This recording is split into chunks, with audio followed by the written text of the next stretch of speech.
Yes. All right, it's 6 o'clock. We'll call the meeting to order.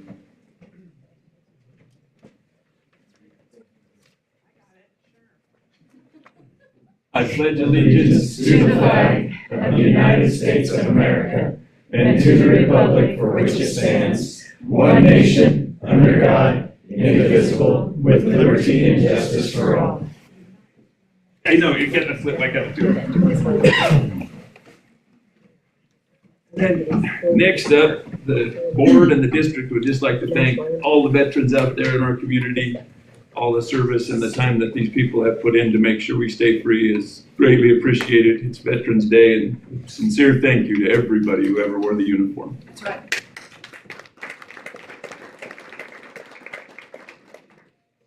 Okay, roll call. Good to go. Oath of office for newly elected board members.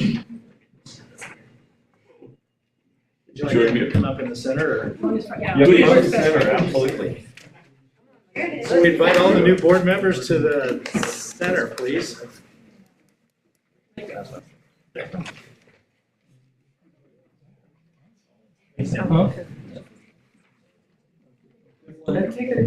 Yeah, she's new. I'm new. We give your people Yes. congratulations. Just come right here. And you guys can read it.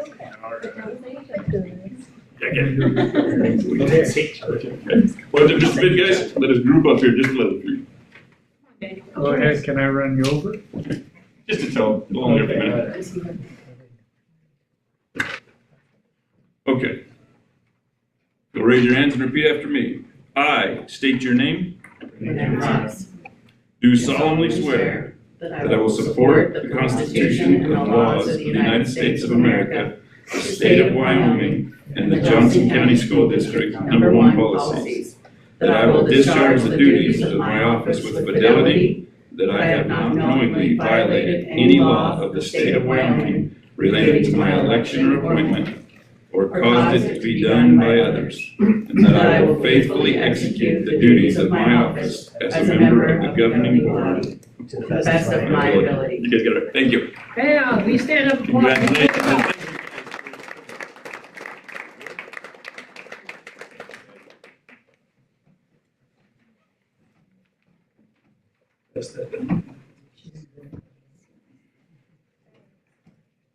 All right. Early graduation students. Next up, Mr. Superintendent. So I will, So we'll start with Dr. Hanson in New West. so we've got one student graduating early. You will notice if you looked at your report earlier, there was 2 listed. We managed to convince one young man that there was more to be gained by hanging out with us for one more semester. So that young man's going to hang out with us. But I would like to introduce to you Mr. TJ Moe. TJ has been with us since January of last year. So he's been at New West for a total of a year. And during that time, he's done excellent work. I've known TJ for a little bit because he lives just down the hill from me. But also got to watch him grow up some. But it's been great to get to know him in the capacity of a student at New West. And I promised that he wouldn't have to do too much talking, but I will let him talk about what his plans are.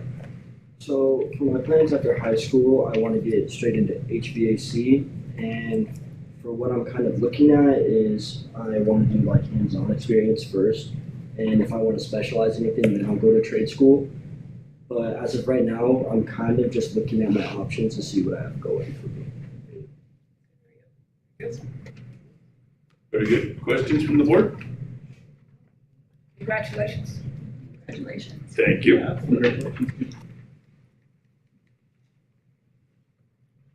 All right. So next, Gib, you want to introduce yours? You bet. Okay.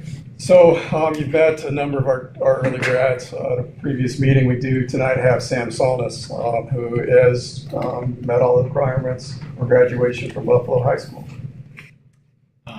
I'm Sam. Sorry for my late application.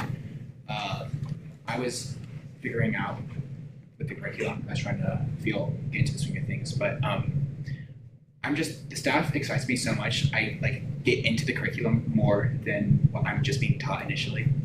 And I guess I learn more than what I'm supposed to, and then I'm being taught what I already know. And I find it hard to like kind of engage and stay engaged because I already know all the stuff. I'm so excited I do it ahead of time. So I'm trying to graduate early so I can like, sorry, much more eloquent in my written letters. But basically, Sam, what are your plans? my plans. Okay, sorry. I want to go to Embry-Riddle Flight School, which is the most prestigious flight school in the United States. It's in Prescott, Arizona. It is a $196,000 tuition, not tuition, education. So I'm trying to get as much like funding and work hours in before I go there because my family isn't going to really be able to help me. They make okay income, so I'm not going to qualify for the scholarships for low income, but they're like in debt. Which is something I've been working on with Miss Kennedy. She talked about cash stuffing, budgeting, and I have an extensive budget that I've been working on to go ahead and try to meet my like tuition and whatnot. I want to fly for American Airlines. I think it's going to be really fun. I have a plan on how to get there. I already applied, 30 on my ACT, so I hope that works out. Awesome. Thank you.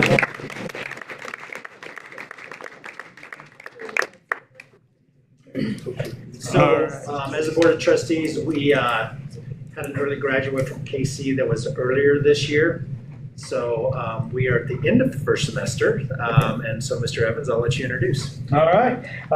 We came to you guys in September and asked for an early graduation for a young man. And at that time, you guys had granted that. But we visited about having him come back and visit a little bit about his future. So I bring you Taylor Cleveland, and he's going to speak to you a little bit about his future. Good afternoon, everybody. My name is Taylor Cleveland. I just want to first thank everybody I want to thank everybody in JCSD 1 for allowing me to graduate early. With this opportunity I've been given, I was able to enlist into the Army in mid-July. I will be shipping off to boot camp in December 30th, where I will be stationed in Italy as an airborne infantry. So I want to thank everybody in this room for allowing me to graduate early so I can be able to serve my 3-year contract with the Army. Thank you.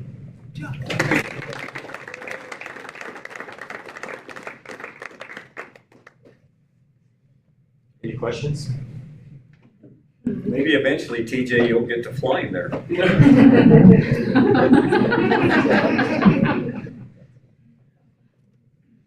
Principals, all of the requirements have been met. These students are eligible and ready for graduation. At the end of the semester. Yep. At the end of the semester, they will have been. Yep. All right. Thank you, guys. Yeah. Thank you, guys.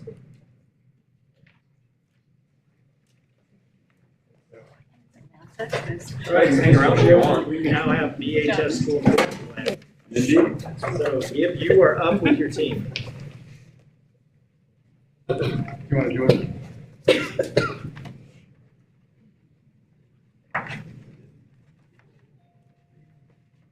Stephen, navigated your way around.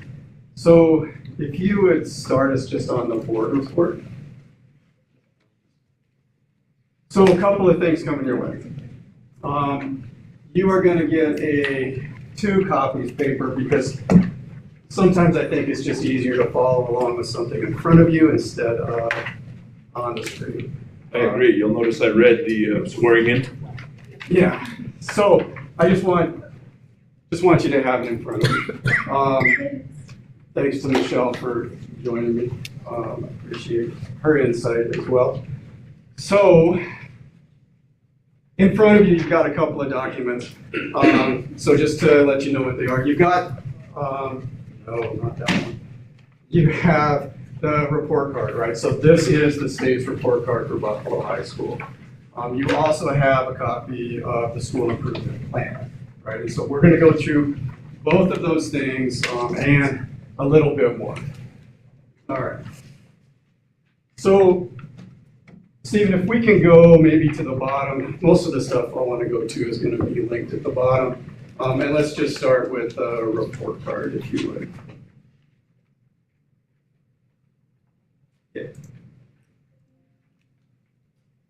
Okay, so you can see on the front of the report card, we ended up yellow, right, which is partially proficient.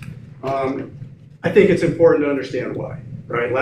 Last year, we met expectations overall. This year, we're not quite meeting. We dropped in 2 areas. We dropped from blue to green in our growth, in our graduation indicators, right? So a year ago, we were above expectations. This year, we dropped to meeting expectations. That drop caused us to go from overall green, meeting expectations, to not quite meeting expectations, right? So it wasn't a drop of an indicator into a,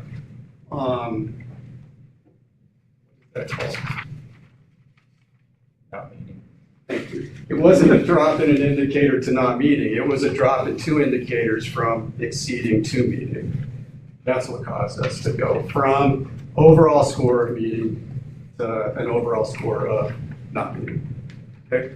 So I think that's important to recognize. So you can see on our report card, we have 2 areas in orange at the top, growth and equity. So our focus is now growth and equity.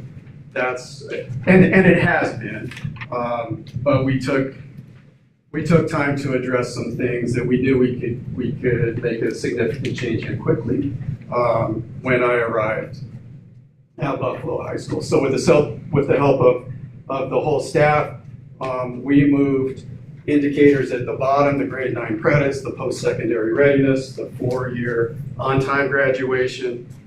We moved all of those indicators in the last 3 years, knowing that we have to get to growth and equity as well, right?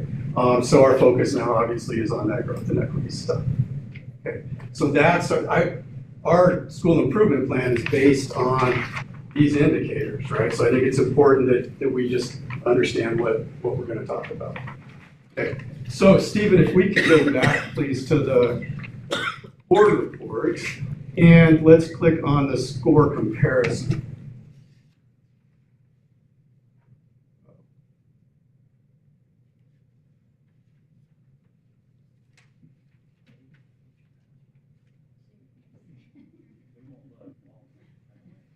I'll read your paper and just talk about yourselves for a moment.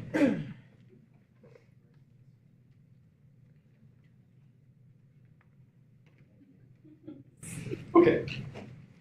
So a year ago, you had 3 columns here, and you don't have this on paper. So 2023, this was our score.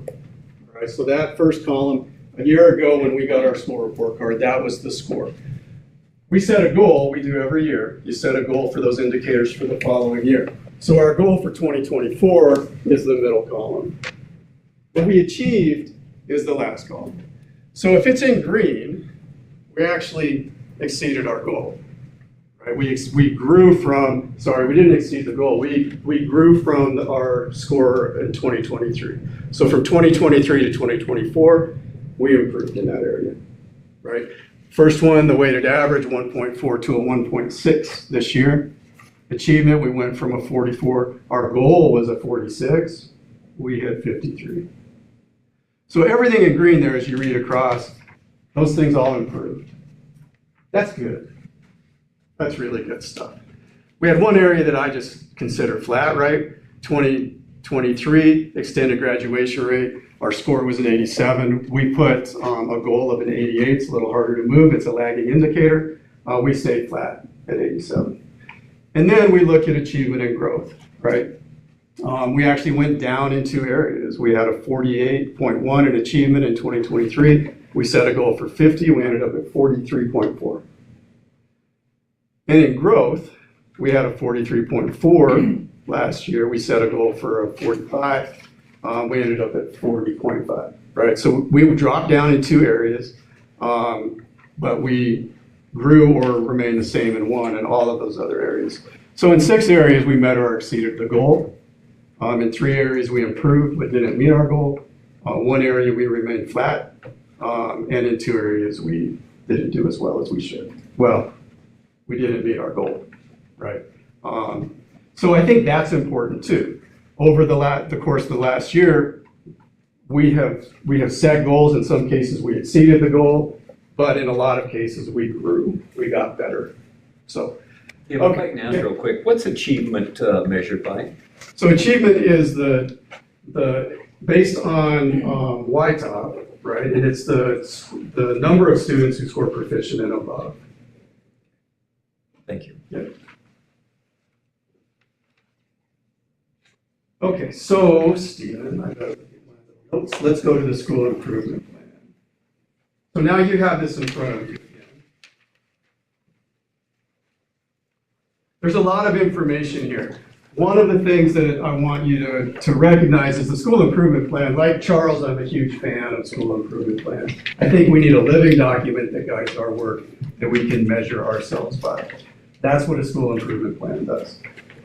Regardless of how you're doing, I think you need a school improvement plan. So this is now our 3rd year. It's the 2nd year that we've done it formally, if you will. So as we go through the course of years, some elements of our school improvement plan doesn't change because we enacted those things, we brought them into the school culture, climate, academics, whatever it is, and we just continue those things. And as we get new report cards, we look at how we're doing, and then we figure out what action steps we need to take in order to increase our achievement, if you will, right? Our overall score. So if we can just start scrolling, Stephen. The first 2 areas, yeah, keep on going. Yeah. So we began, and this is actually old news to you, right? Our priority practice number 1, we presented this document a year ago. So we worked on restructuring our calendar, our master schedule. We provide time during the contract day, common planning time. So we rebuilt the master schedule. We put that as a parameter when we run the master schedule, that these things are essentially held sacred. We put all our social studies, they have to meet 1 period a day. They all have to have the same plan. So we do that for all our core areas. So math, social studies, science, and language arts.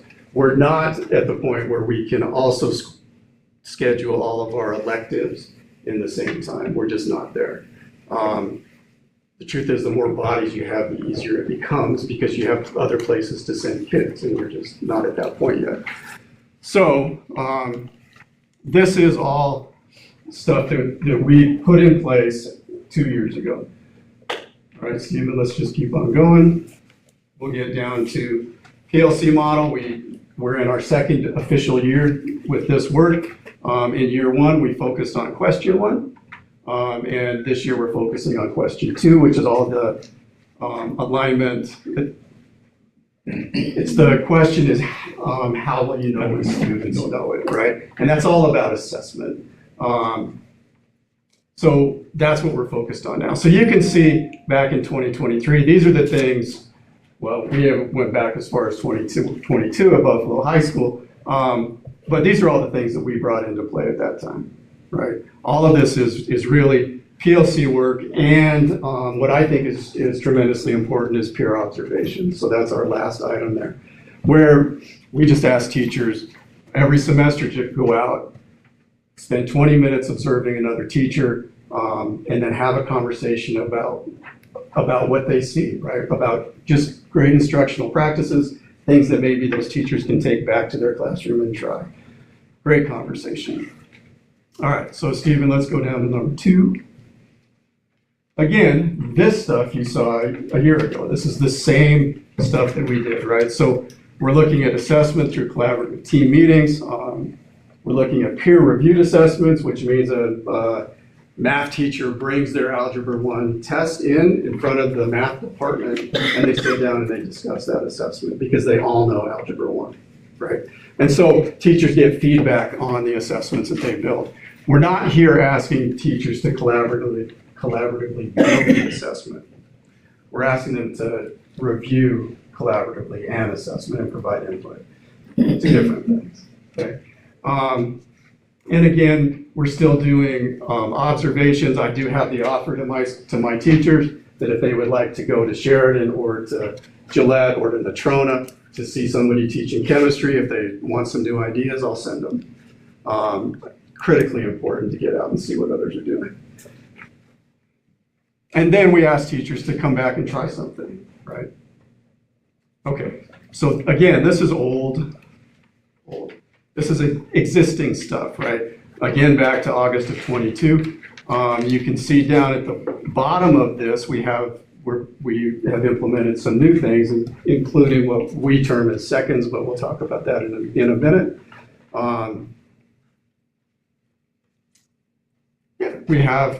We developed the math lab, the second to last row, math and English. We developed those. Those things are ongoing, right? So there's nothing in this document that we've brought in and then kicked out yet. These are all things that are still in operation at Buffalo High School. All right, Stephen, let's go down to 3. So here's our new stuff. Right? Here's how we're going to work on growth, equity, and achievement. So systematic interventions and enrichment opportunities targeting achievement and growth areas as identified by multiple sources, right? Our report card is one of those things.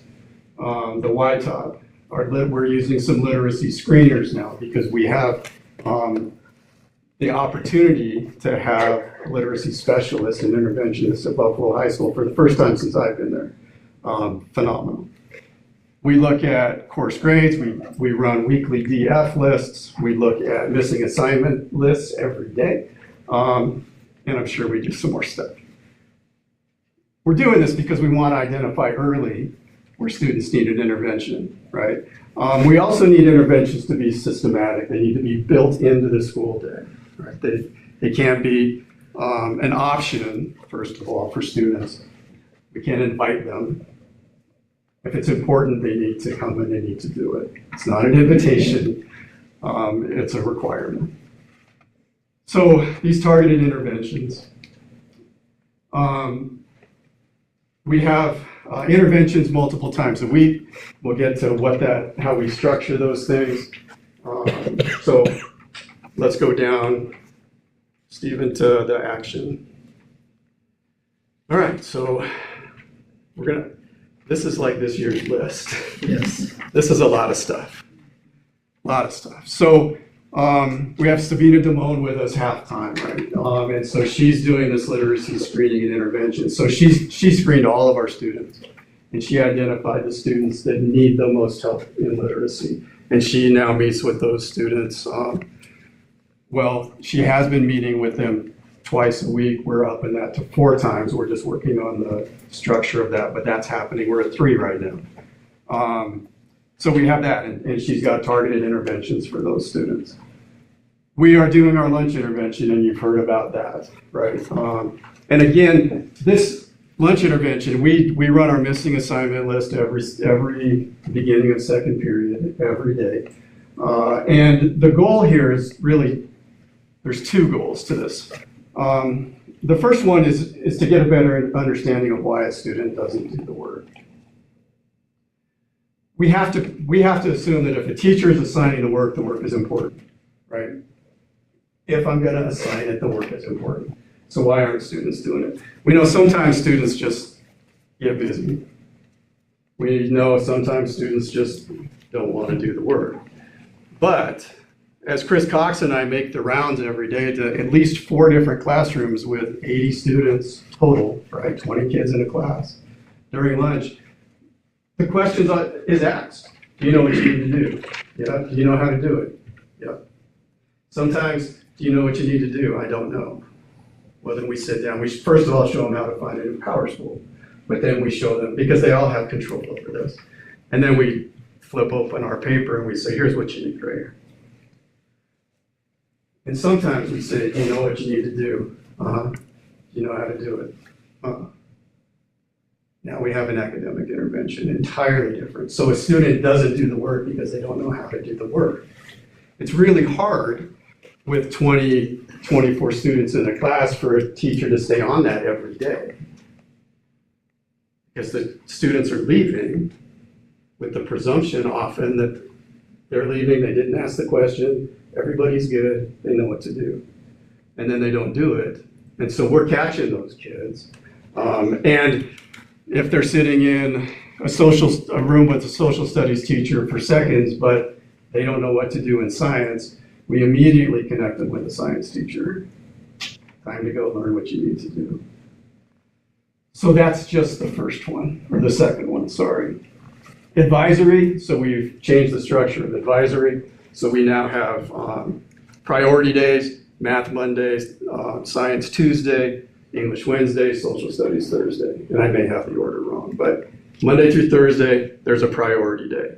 These are done by invitation. So if you didn't do well on a quiz, I'm gonna say, hey, Dave, I need to see you. Dave gets a pass, Dave comes down, we intervene and we remediate that. We do it by invitation so the teacher knows A, how many kids are coming, and B, they already know what they need. It's not like a whole bunch of students coming in and the teacher going, I don't know what else, you can't all need something different and we only have 20 minutes. So it's very targeted. So we're doing that 4 days a week right now. Other teachers can also request those kids, but there's a priority day. So if it's a science priority day and a math teacher wants them, as long as science doesn't need them, the math teacher can have them. Right? So it works on a priority basis.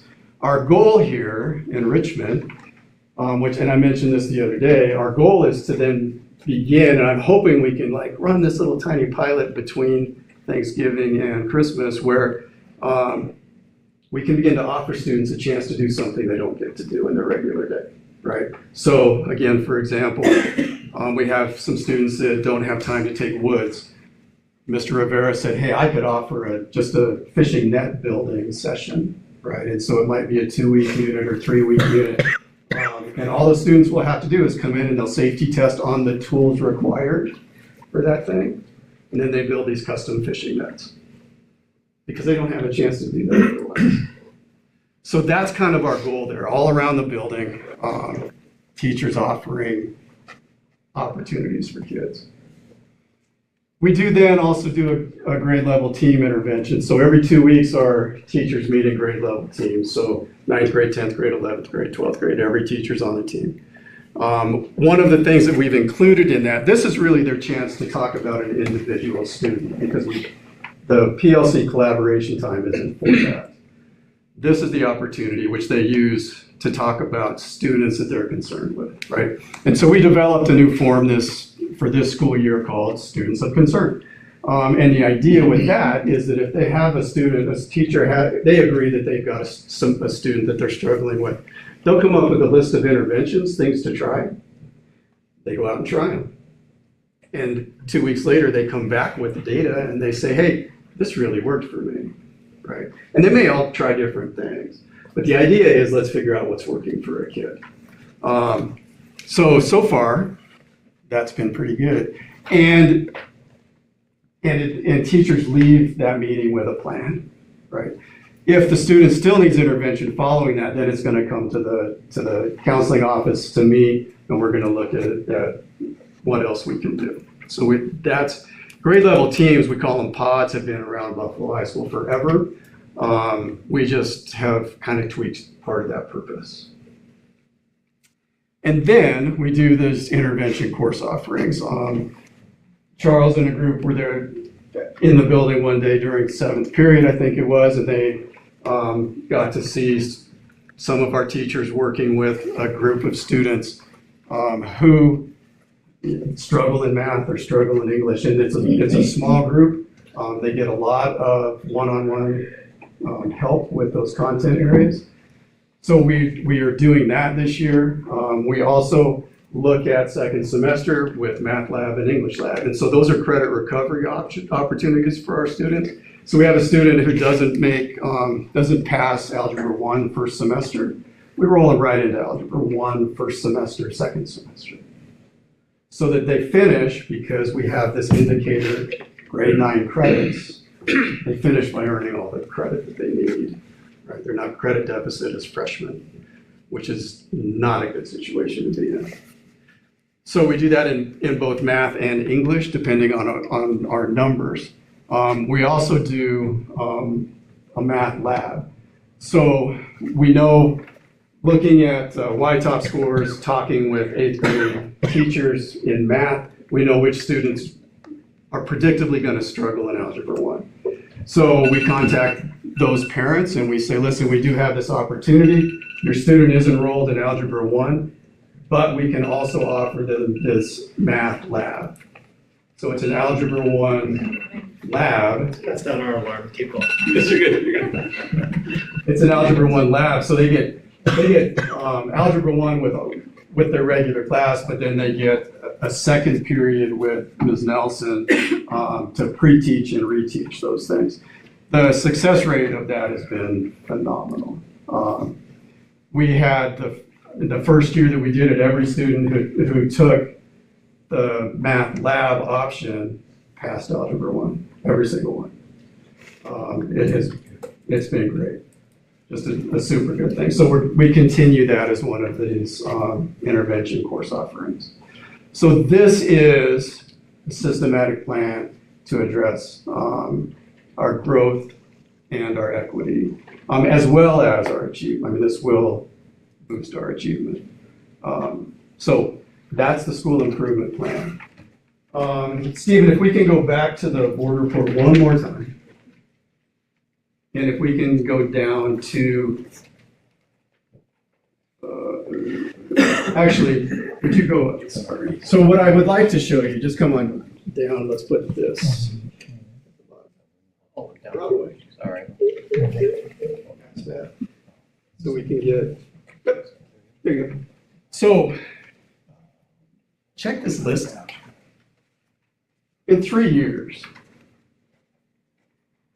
this is what the staff at Buffalo High School has put in place. So we created these 9th grade skinnies back when we were at 90-minute block schedules, right?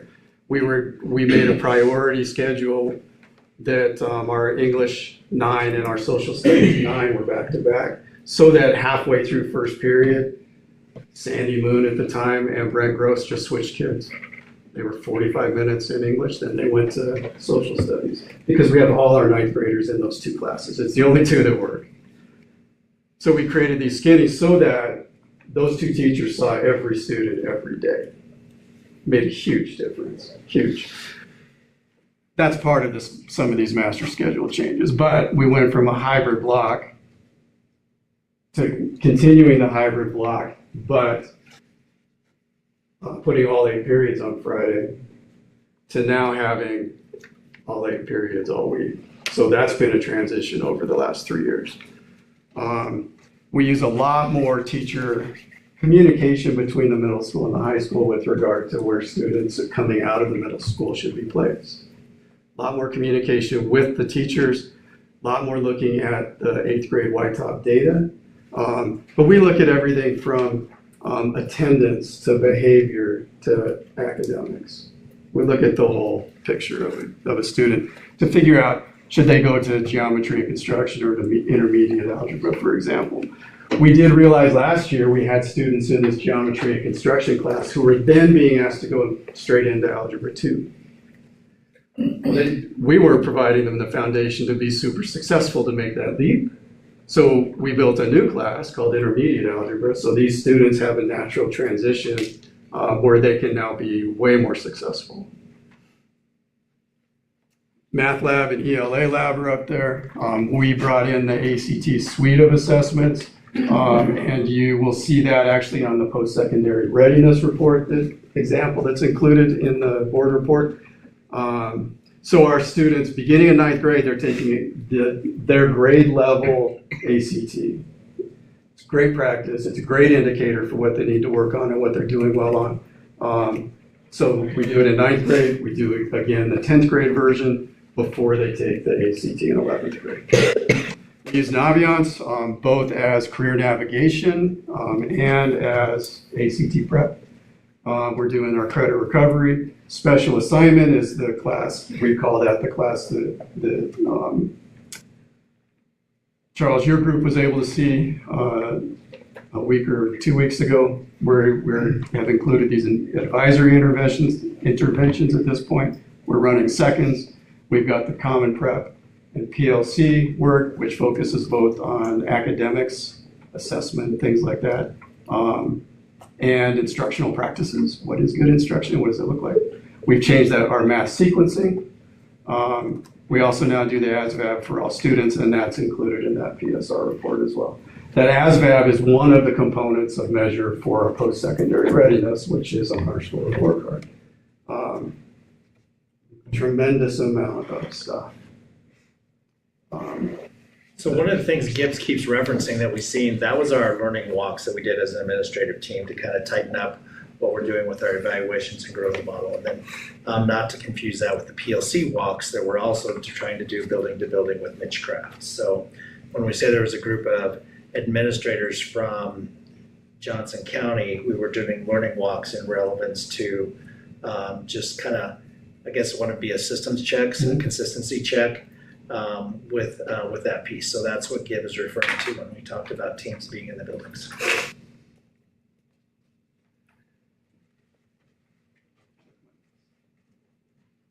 Which is a new thing too.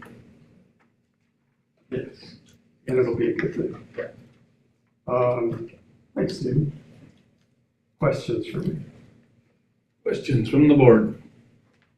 Does the state go over this? They have to approve it, correct? Your school improvement plan? It does, yeah. So how does that work? Do they actually come up to see? No. Stephen?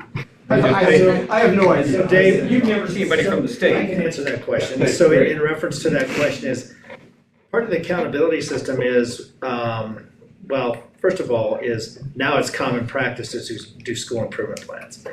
But when you don't meet or you're partially meeting, part of the state expectations are that you put a plan together that has to be approved by the board first, and then it goes to the state for final approval. So that's what we're doing that's new here today is last year we kind of talked about this and said, well, we don't want a rubber stamp. So if it's something you have to approve as a board of trustees, Gibb and their team put a great presentation here today. So you as a board are evaluating, which Gibb pointed out, all the different areas and what their goals are. So you will approve this.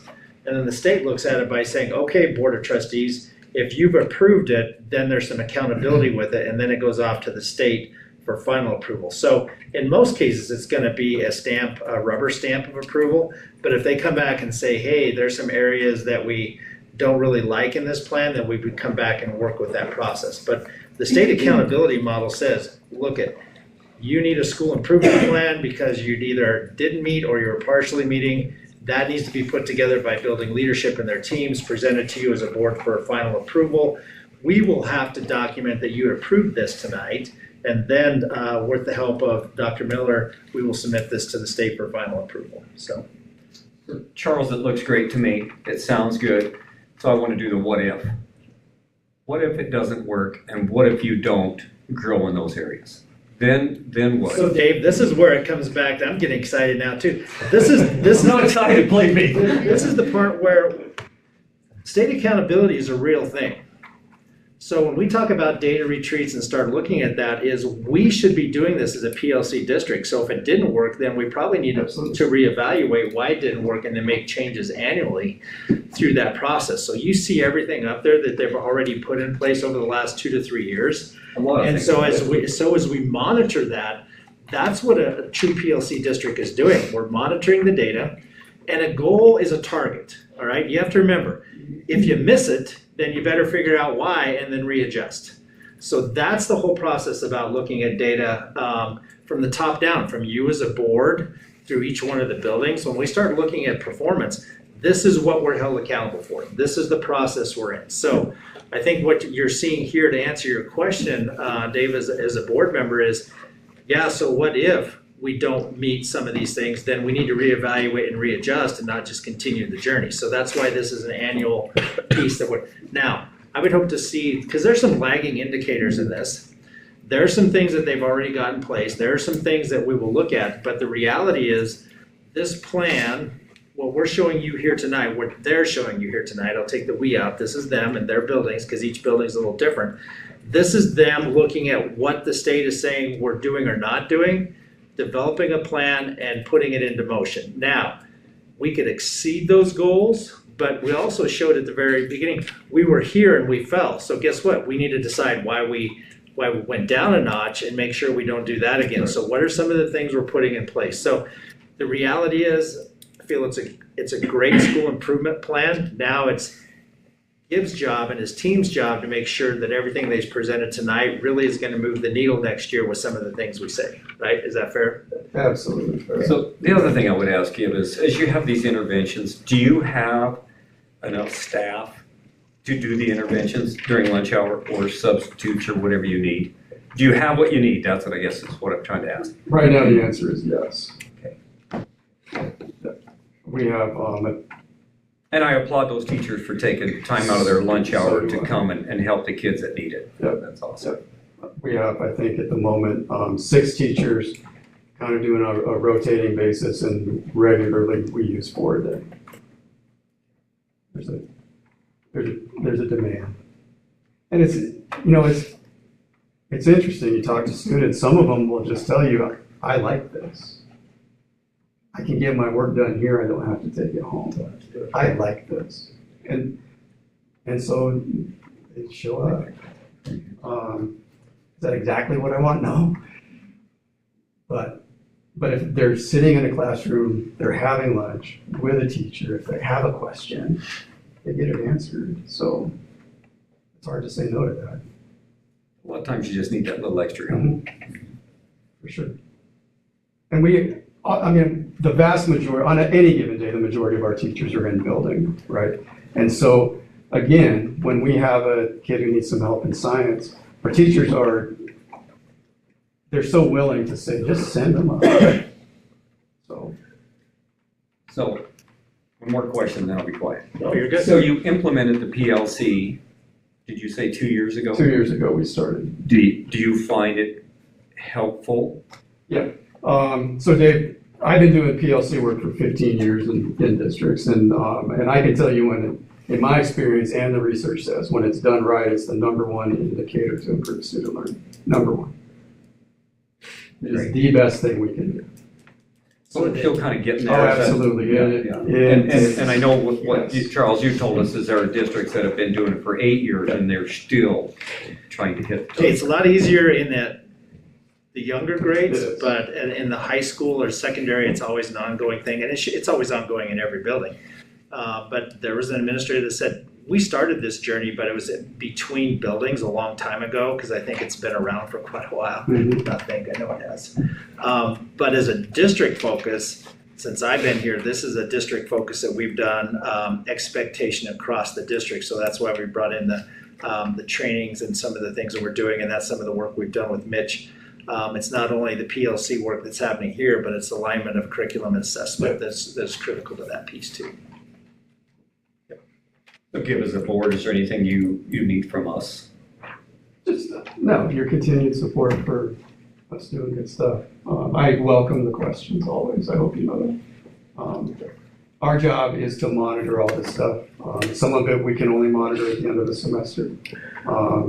I do think that some of the decisions, for example, our math department made in their sequencing is going to have a tremendously positive impact on our student achievement. I just know it will. They will now. We know they'll be ready for that next step, and we were missing some kids before that. So. Mr. Chair. Thank you for the opportunity to actually dig deep and look into this this action plan. I dug deep where you allowed us to dig deep, and it was really interesting to me. I kind of got excited too, and I don't normally get excited about this kind of stuff, but it was exciting to see that you're moving the needle. And so just maybe a couple of things that as I was looking through, I like that you know, like, here's your action item, here's our timeline, and then here's the resources needed, because sometimes I feel like that we forget exactly, or we don't know exactly what all the resources are. Sure. And as I looked, you know, through all these action items and I see different resources, I see a common theme, and I see a lot of themes that relate to funds, substitutes, that's, funds that, we need that. I see funds needed for our teachers to be able to collaborate with other master teachers, whether they just go 30 miles up the road or an hour down the road, whatever. And so I see that. And the rationale being that we would be able to offer our kids high quality instruction, which is ultimately what we're looking for. So sort of a question, and I don't know that you can really answer it. How many teachers have you currently had to be able to take that opportunity to go and observe a master teacher? Have you, and I know like the timeline is till the end of this school year, but like we're almost halfway there. Right. Are you? I've had, in the last 2 years, I've had a handful of teachers come and say, yeah, I'd like to go see. And so do they come and say, hey, I want to go, or do you say, hey, through what I'm seeing with your scores within your classes, I would like to give you the opportunity to go? So currently, they come. Okay. That's super. Yeah, I think that's another good measure on like accountability. I mean, we require accountability for our students, so why wouldn't we do that for our teachers? I think that's a great idea. I think it's always great to go get other ideas from other places because having different lenses is important. One of the other common denominators that I'm seeing is like with the scheduling and like the flexibility. And as everyone knows, we're talking a lot about scheduling right now. That's really important. I truthfully, until I dug into it, didn't realize how important it was. And it is truly important. And being flexible within that schedule. I appreciated the other night when you said, here's the pie, and we can cut it up how we want. I think that that's important and that we need to remember that BHS is your pie and your teacher's pie, and that you should be able to work within what works for you guys. Kind of one of the questions that I have is when we looked at modifying, so the action plan was to modify the master schedule, develop a systematic remediation and enrichment system. And I saw the resources that you need is flexibility in your scheduling and collaboration. One of my questions for you is, in the end, you said survey students and parents about progress and success. Do we do that again at the end of the school year? Is that how that will go? Yeah, so the goal will be that we survey parents and students. And we do a student and parent and staff climate survey every year. Michelle Dahlberg does a great job with that. So we're going to be including in that some of these questions around changes that we make and how they impact. Hopefully we get some feedback on how they impact students and parents. We did a parent survey on our seconds, and I think I included Yep. So super simple, right? We did it at parent-teacher conferences. Like 5 questions or something, very simple deal. And the feedback from parents was phenomenal. When we started this, I anticipated getting some phone calls. I have not had one. So there you go. I like the idea just from a parent standpoint. I think it's important. There for a while we were doing a lot of surveying of a lot of different things, and they were going out to, and I mean, it's one of the only ways that we can get measurable data, as Dr. Miller has ingrained in us. And the more simple we can keep it and the tightened up, I feel like the better off of a response that we'll get. So, Chris Cox designed that, and I thought he did a phenomenal job keeping it simple. Anyway, I just want to congratulate you on this. I think that this was, for me, I had a really easy time understanding and figuring out, like actually where you're headed and the direction that you're looking for. And with us having some hard decisions coming our way, I feel like I have some data in my head, like, okay, so that I can make the best decisions that I know how to make. So, well, I appreciate that. Kudos to you. I mean, my hope was by providing you enough and not too much, it was enough. Yeah. Because you're not sitting in Buffalo High School with the staff discussing this stuff all the time. Yeah. But that's what we do. And kudos to your team. I mean, it takes a group. It takes the whole village.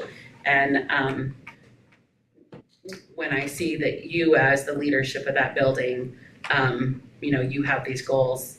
That excites me to hopefully think that your teachers are doing everything they can to help you meet those goals, because ultimately Buffalo High School, it's all of you. It's not just you. It takes each one of you. So thank you for that. Not about me. This is a question, please. This is more of a statement. I look at our staff right now, district-wide, and I can see us losing some really, well, they're all good teachers, but some really outstanding teachers that are going to age out, for a better word. And I really hope that our PLCs are geared for our young teachers, that we can still use those teachers that we're going to lose. I mean, when we just throw our young teachers to the wolves, our kids aren't going to be successful. Yeah. And I really hope that these PLCs bring in and help these young teachers that are, that they're not just on an island by themselves. And I know we used to have a mentoring thing, and I don't know if that really probably didn't work, but our PLCs have got to be there for our younger teachers. No, you're right. And so we have what the PLC world calls a guiding coalition, and it's a leadership team focused purposefully just on professional learning communities. So the other truth to that, and I agree with you, I mean, we have some phenomenal master teachers who over the next 5 years or whatever will move on to other things. We've also done a tremendously good job hiring people in the last 5 years. And I can only speak to that because this is my 5th year here, right? Phenomenal teachers. I just look who taught me how to teach, Coach Mike Moon, Susie Berry. Right. These were the people who actually taught me how to teach. Now, you don't learn it. No. I agree. Michelle Dobbs, Tammy Kennedy. Agree. They taught me how to teach. Additional questions, Marcia, please. Chair, just to piggyback off that, because I wrote this down off, it kind of goes with you guys too, with the teachers observing other teachers. I hope that, one, if they do that, that would help these newer teachers, and the seeing through other people's eyes, or just a different point of view from other high quality teachers in other areas. I really hope teachers take advantage of that and come to you, and that's a great opportunity for them. Agreed. And so to piggyback on that, kind of too late to put in here, but our individual teacher observation model is going to morph a little bit here in the next week. So staff will know this on Thursday. You're going to know it tonight. We're going to begin to do that as a collaborative team. So our social studies team will go into Buffalo High School and do observations. And we were at a PLC training in Riverton, 8 of us, 2 weeks ago, and coming back, this was one of the things that the Guiding Coalition, those team members said, this would be valuable. So what that'll allow them to do is we'll get a team of 3 teachers in most cases, the math department, the science department, going out to observe. They'll do those observations of 20 minutes or whatever, but then they bring that information back and they sit back down at the table and they get to have a conversation about that stuff instead of, which will allow a much deeper reflection and conversation. And then they will provide input. And we've got a super simple half sheet of paper to provide to the teacher that's been observed. So I think that through that, we will just deepen that even more. Jim, I've got one for you. So 3 Novembers back, we had a required plan of improvement. You guys executed it and moved us into the meeting expectations. And then it appears as laurels were rested upon and we fell right back in to a required plan of improvement. Can you help me understand how this plan will help us move to, we expect the super of the board and you expect this building to exceed expectations in all of these metrics. But it appears the goal was, oh, look, we met the expectations, everybody relax. Tell me how that changes. Yeah, so when we got this report, and Michelle might want to speak to this too, while we didn't cry, we were angry. Because we know the things that we put in place at Buffalo High School are making a difference in all of these areas. So our graduation indicators that dropped from exceeding to meeting are both lagging indicators. So they're 2 years back. And sometimes it is what it is, to be honest with you. Sometimes we have a class size has an impact on that. What I know is that if we put enough systematic interventions in place to meet the needs of every student, we will, the graduation piece is quite honestly taking care of itself through all the rest of it. Our graduation rate is good. It will continue to improve. And so what we really have to focus on at this point are those two areas where we're not meeting, and we have to continue to hammer away at the stuff we're doing because we've seen the needle move. Michelle, is there anything you want to add to that? Well, Stephen, if you won't mind scrolling down just a little bit farther, at the very end, there's what's called the PSR report. And I mean, I'm just a person that likes to follow a kiddo all the way through. And if we have this for all of our classes now, when we got the report and we looked at some data, we had some things that we weren't quite keeping track of kids correctly and making sure that we didn't have some missed students.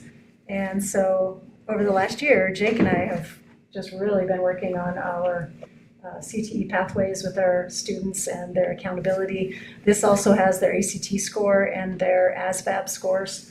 So we already know which students are already career ready, college ready, and military ready. And so every student has to have at least one green box or they're going to count against us.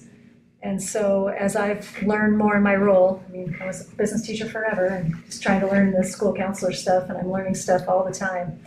As Jake came on and started taking on the Perkins stuff, him and I have really been super intentional making sure that none of our students in Johnson County are getting missed on that process. So this is like our little, how we keep track of our students and how we make sure that no students are missed, which affect our report card. So our point 2, it's really hard for me. Our point 2 was I feel like 3 kids that we didn't get the green tag on.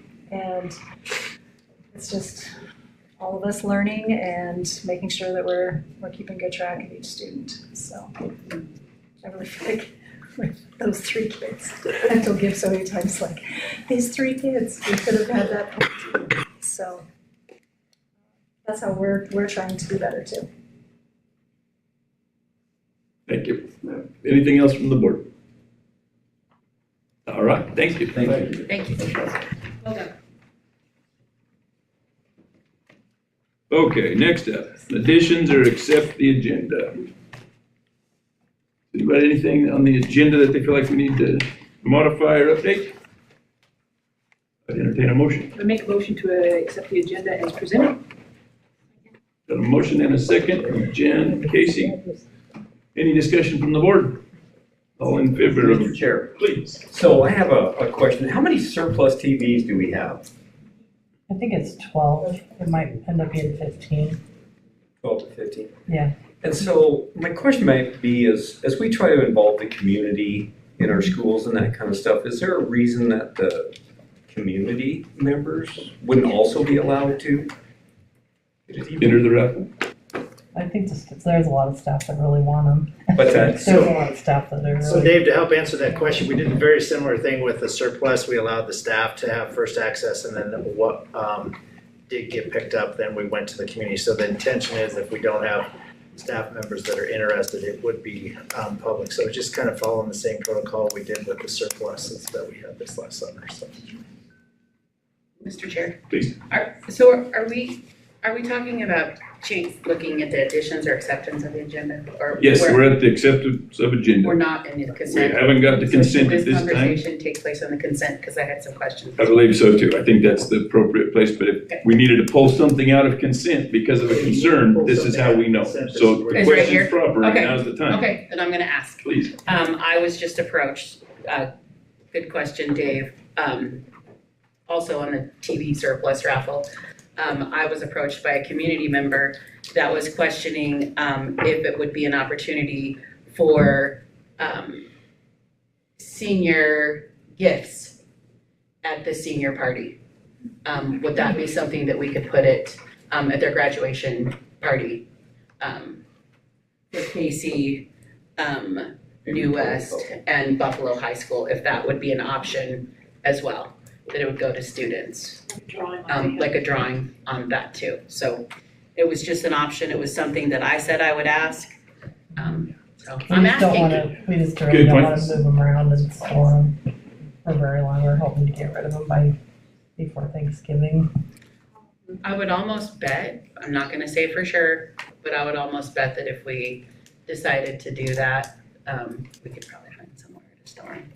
But So for the question of agenda, So, Mr. Chair, just within the reference of the questions being asked, is that something we need to pull out, put into an action item so we can have an individual conversation? it sounds to me as if it is. Okay, then we need to strike down the motion that we started, which was to accept as presented, if we intend to move that into an action item. Okay. So, all in favor of approving the motion to approve the agenda as presented, signify by saying aye. All opposed, same sign? Aye. Okay, suggestions for modification of the agenda.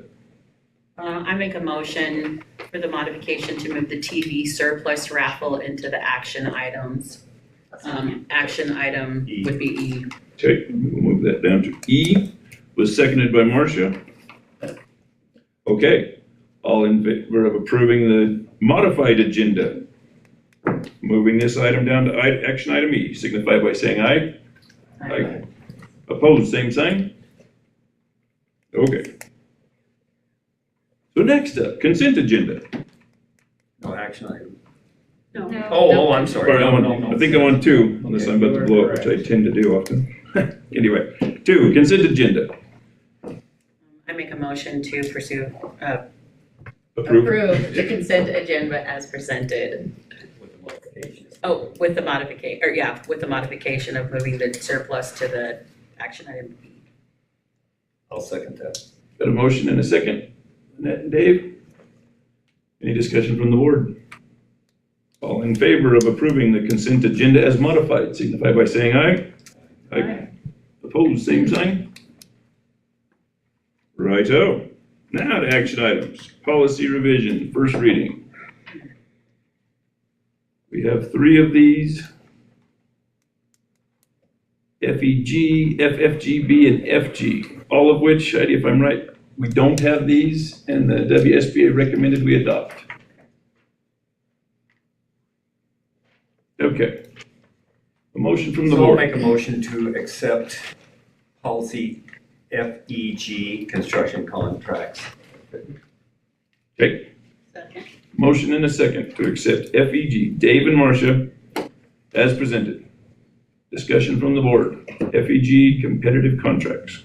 So, Mr. Chair, Charles, don't we have a policy, I mean, very, very similar to this now? So I'm gonna let Connie speak to that a little bit with that process.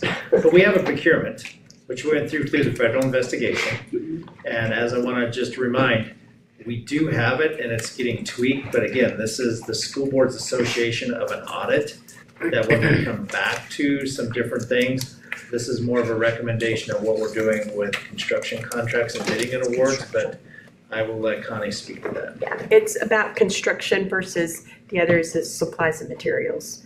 So this is about construction and it lines up better with the state construction. Do you think at some time they'll take those two policies and put them together? Possibly, because we've got to come back to the DJ, the procurement policy, and at that time, we might be able to put them all back together. But this is just trying to get us up to code and make sure we have the things that we need on. Other questions or discussion from the board? Hearing none. All in favor of approving FEG as presented, signify by saying aye. Aye. Opposed, same sign? Okay, we've got FEGB. Make a motion to approve policy FEGB as presented. Second. Got a motion and a second. Marcia and Casey. This is construction contractors, affidavits and guarantees. I read this one and it's really close to industry standard. All the municipalities have this. It's pretty vanilla. The contractors are used to it. It looks okay to me. Other discussion from the board? Hearing none. All in favor of approving FEGB as presented, signify by saying aye. Aye. Opposed, same sign. Okay. And thirdly, first reading FG, acceptance of new facilities. Motion to approve policy FG. Got a motion and a second. Dave and Marcia. Again, this one is fairly standard to walk through. Is just And just a comment, it's common sense, you know, that you're gonna come and you're going to walk through the new facility and see that you got what you paid for. Yeah, this is common too, not anything the contractors would be shocked by. Mr. Chair. Please. Dave, do you remember in the past, have we ever gone to inspect the buildings for completeness? Did we do that with like? Yeah, I've not been on the board long enough to see a new facility that I can recall. The board hasn't done it, but the facilities director does. Because it says here, But the now board of the board has trustees to, yeah. shall inspect. I mean, you're welcome to. I mean, but it's board policy, if you accept it, it shall inspect the building for completeness. Absolutely. The superintendent and the board shall, yes. But I gotta tell you, I was gonna make him show it to me anyway. I wanna see it. Well. Additional, excuse me. It's a good point, Jim. Additional discussion? Hearing none? Nope, I have one. Connie, please. So would you like to see superintendent, board members, or designee on there, and or designee? No, I think it's written. This is first, okay. The way it's written, the board of trustees shall inspect, so it means we gotta find a time for all 9 of us to go do the march. For those that can make it, at least you have to have a quorum. So should we Well, ask it doesn't the, say a quorum, it doesn't say how many. no, it specifies the board. So maybe we need to have the policy committee look at making this a board representative group or You have something. and I would say, Travis, is you have a board meeting if all 9 members can't make it to the board meeting, you still you have to have a quorum, and I would presume that you. Fair point. But we will discuss that at policy committee and see if we can't smooth that out a bit. Additional thoughts, discussion here. So this is only in first reading, so. This is first reading, so it'll come to policy committee. Yeah. Hearing none, all in favor of approving FG as we suggest the modification, signify by saying aye. Aye. All opposed, same sign. Okay. Next, district, let's see, no, I jumped, got to go to. We have policy JF, student admission. Yeah. It's all right, got them down there. These are others, and these are also first reading, if I've got this correct. Policy JF. And I would make a motion to approve policy JF, student admissions. Second. Motion and a second. Dave and Casey, discussion from the board, Mr. Chair, please. I actually do have a question within this policy.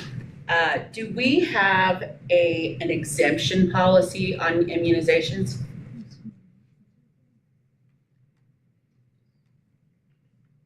Does anyone know? So a student will Does it meet say? different immunization requirements. Exempted, oh, okay. So is that, do you want more than that section, Lynette? Yeah.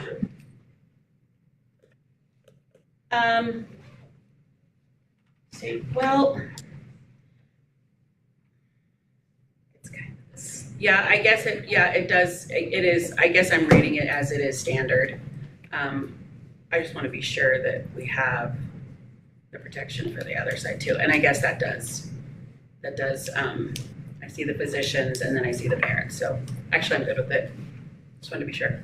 But to be clear, Lynette, but it says a parent or guardian certifies that the child is a member of a recognized religious group, so it would have to be the religious group kind of. I don't, like, to me, I don't read that. It's like, I can't just The say only that parent my out. son is- I can't just say that I don't believe in immunizations. I would have to say, I am a part of Okay, and this maybe group. that's where I was coming from. It wouldn't be necessarily just like an religious or a physician's exemption. It was just if that's their personal choice. It's that.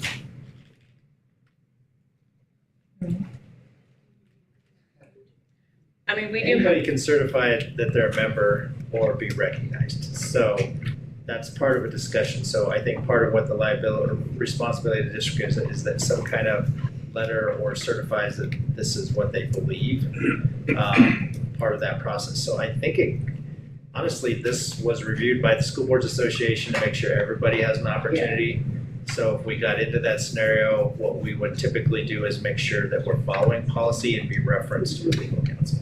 I guess my concern was with the, when COVID-19 came through and there was all of that, and that, we all went through that, if there was ever, quote, a law put into place, because mandates aren't laws, but if there was an actual law put into place, and whether you religiously believed or your physician said no, or you just said no as your person, as a personal choice.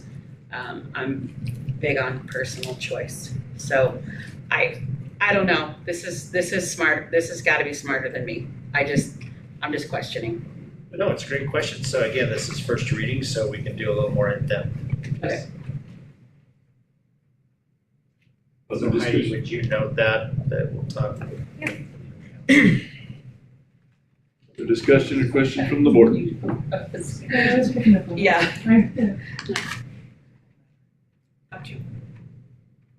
Okay, hearing none. All in favor of approving policy JF on first reading signify by saying aye. Aye. Opposed, same sign. Okay, then a revision to policy JCSD.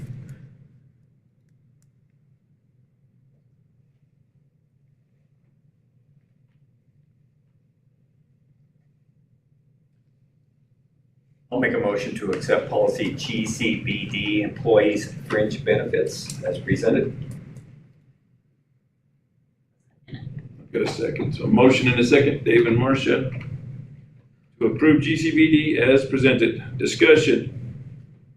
Chair, my discussion is, and sorry for not knowing, what is gap insurance? So, Mr. Chair, this is a great opportunity for Connie and her team who did a lot of work with this to kind of describe what the changes are in this policy and help answer that question. So, yeah.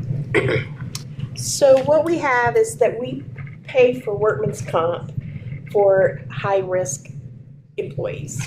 So I don't mean to cut you off. How do you determine that? By? It's by the rules that are set in law. So cook, a bus driver, a mechanic, anything buddy in grounds, science, teachers who do labs, sped teachers. So all of those are covered with workman's comp. Well, the rest of our employees don't have any kind of insurance if something happens to them on the job. So I'm not in that list of high risk employees. So if I hurt myself, then we purchased a insurance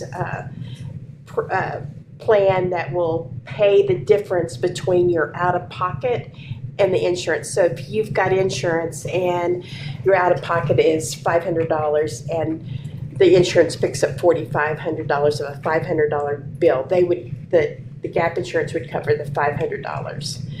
Or if I don't have any insurance at all and it was a $5,000, I think there's a limit to $5,000 for each incident, then they would cover the $5,000. So it's just it wasn't expensive, and it was something that gives our employees a little bit of coverage for not if they got hurt on the job. So the health insurance doesn't have an accident rider on it presently? No. How often are people using like a workman's comp? Do we have a lot of injuries? We've had several in the last, our workman's comp rate increased, but yeah, we've had several, but not very many people that aren't in those jobs have hurt themselves in the last year that we've had the gap insurance. So we haven't had anybody use it as a, but it's there in case something happens. Because I tripped coming in here and there wasn't a bump. It was just, so anything can happen at any time. Yeah. I can certainly see at the bus barn Bill's position where workers' comp could come in pretty handy. Yeah, and we have that, yeah, and we have that. But it's for the rest of the people that aren't covered. Thanks. Additional discussion from the board, questions, comments, anybody? This is a lot of changes, so I would like to recommend that this is a great opportunity to ask questions. I know they've done a lot of work with HR and making sure that we're aptly up to speed with what we're doing. Because this is definitely something the district hasn't been doing correctly. So this is our opportunity to get this policy up to speed. So, and again, it's only first reading.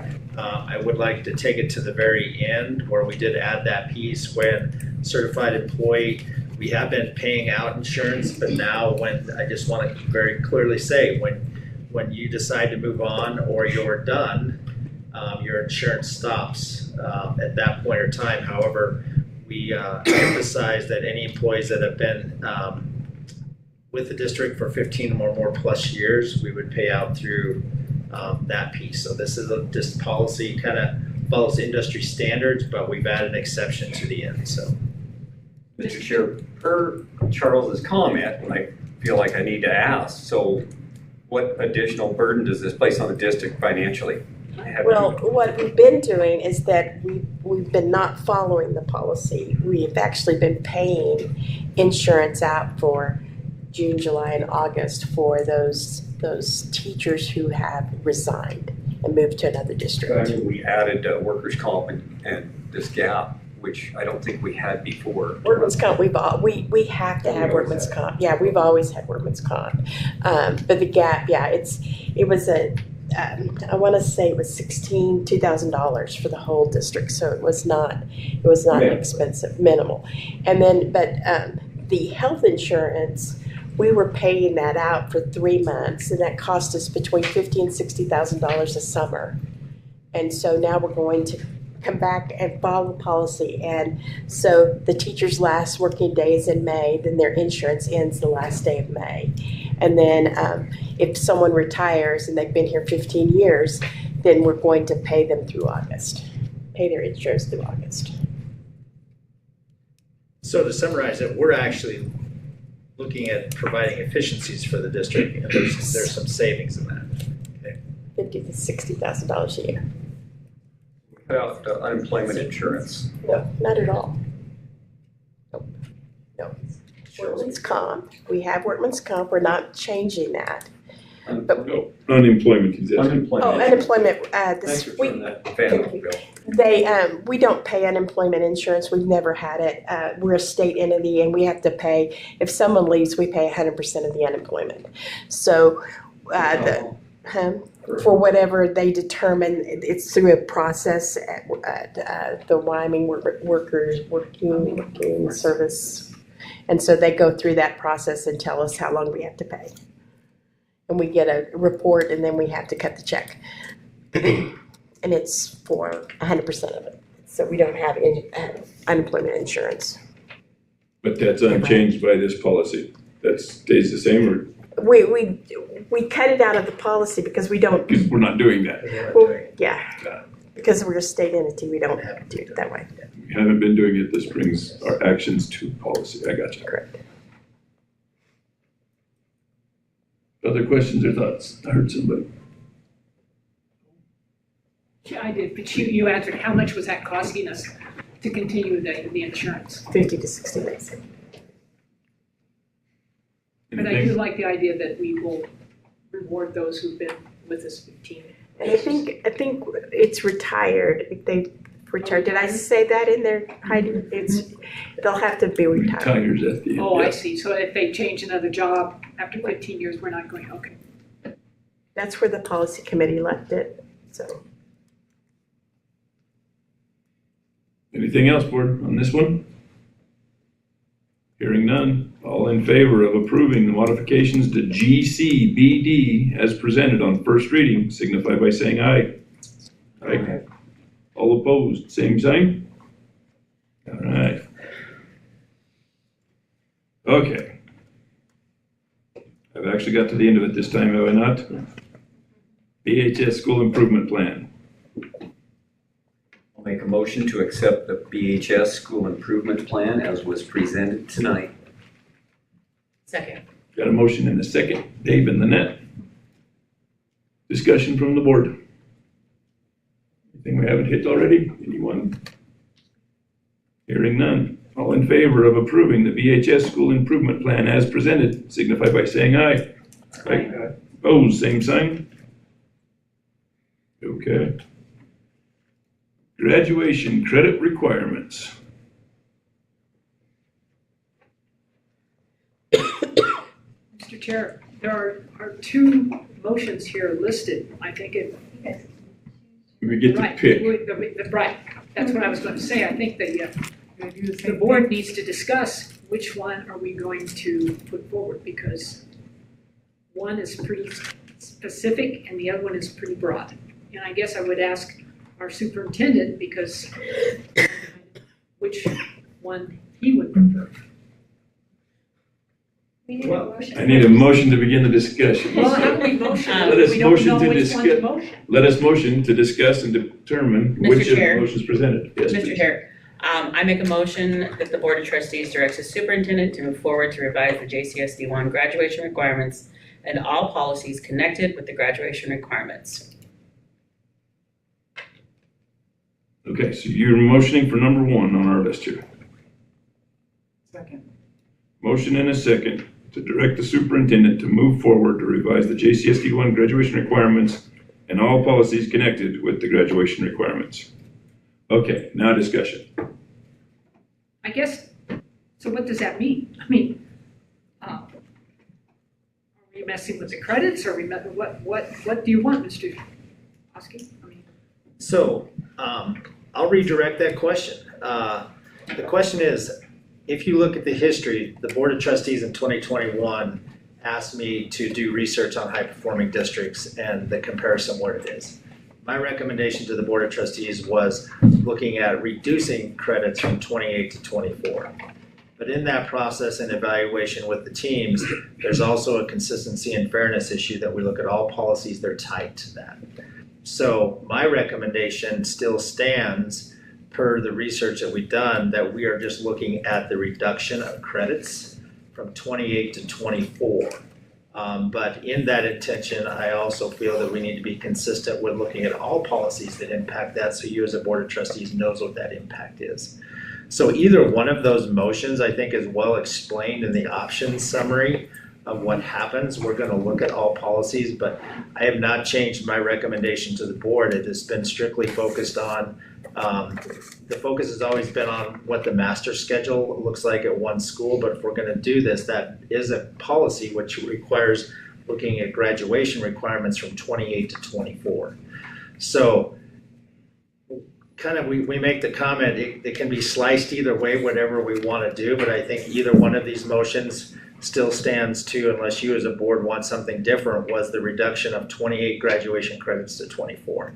With the understanding we will look at all policies impacted by this and come to you as a Board of Trustees. So tonight is not changing policy, tonight is giving clear direction on what you want me to do. Okay, so I just want to be clear. So what we want to do, is what we're asking to do is take BHS, reduce it from 28 to 24. The way I read it, New West stays the same at the 20 graduation credits, and KC will also be 24. Would I be correct? So yeah, that summarizes, that's the initial, but with that, Dave, we'll bring, I'm going to be transparent saying all policies. So we would revisit New West, we would revisit early graduation, any policy tied to graduation will be revisited. But the initial recommendation was based on looking at changing to a 7 period, which again is an impact of graduation credits. So what we have in front of you is that reduction from 28 to 24. But through that process and through the feedback that we received from multiple stakeholders is to be consistent, we need to look at all policies that touch graduation requirements. Doesn't mean we're changing them, but we at least need to revisit them and make a recommendation so that when this is all done, we can say there's consistency across the board for all schools. So you're recommending, sorry, you're recommending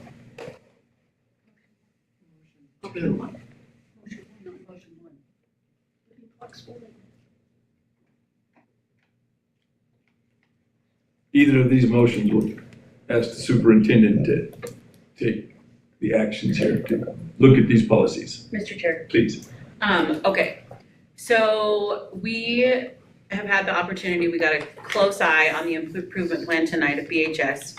We have seen the, somewhere down the line, I know that we have seen Casey High School and that we've also seen New West High School. Those all have measurable data in them to help us to make good decisions, which in turn, I believe the measurable data will give our superintendent the, to make decisions and come to us with what his recommendation is. Through that, with the resources that so far BHS presented, and I know KC, I saw it too, the flexibility within their school. If there was anything that I took away from the other night, it's what Jan said, and is to please stay flexible. The cool thing about it, I think, is that the educators know how it works. They know their students, they know their peers, they know their classes. Like, I think that it gives us a good option with actual data to make good decisions. And so this has been an ongoing study for 2 years that we as a board have asked for. We have asked for this. We have asked, how can we get our scores up? How can we keep quality teachers in front of our kids? How can we get that base up so that we are competitive with districts around us? How can we recruit good teachers? All of those things tie into, and so for me personally, this motion, looking at the summary of options, we are staying flexible. I really truly believe that. And we're giving direction.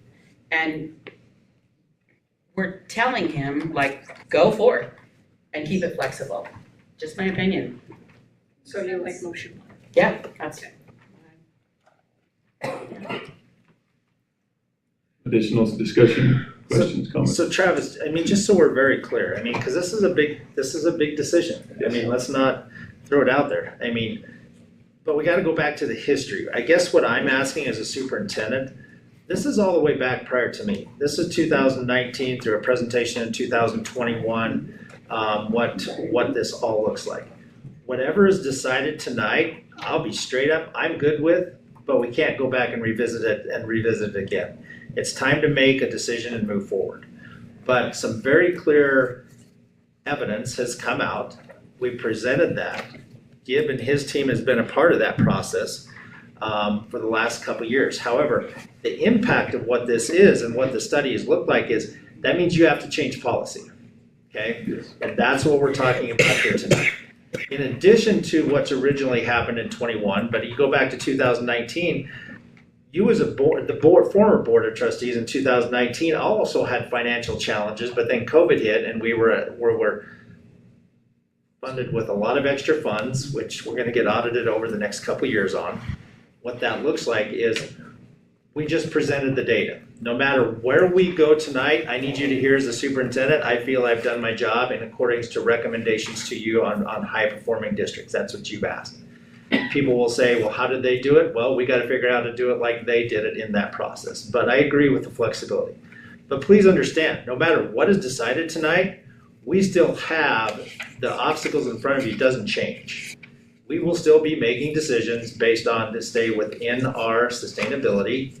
Okay, we will still be making decisions about accountability and everything that flows along with that. However, just like the 4-day week, I talked with Heidi about this back in 2015, then we brought the district calendar back in 2019, and then we just wrapped up with the 4-day week evaluation again. We got to stop having this moving target, and we got to be consistent. If there's one thing that came out of high performing districts is they've been consistent, all right? They've been consistent with expectations, they've been consistent with leadership, PLCs have been through that whole process for almost 15 years, and that journey you didn't see instant results in 2 to 3 years. You've seen it over a period of 7 or 8 or where we're at. So our journey is not going to stop with the recommendation here tonight. However, again, the expectations, and this is the this is where the rubber hits the road tonight, is what did we see in high-performing districts? What were the identifiers that were different? And that's what we have in front of you here tonight. So either one of these motions could be interpreted differently with wording, but the result is when you go back to the summary page that I put in front of you, still the recommendation was the reduction of graduation credits from 28 to 29. That impacts Buffalo High School and KC. 28, sorry. 28 to 29, they were all tired. I'm tired too.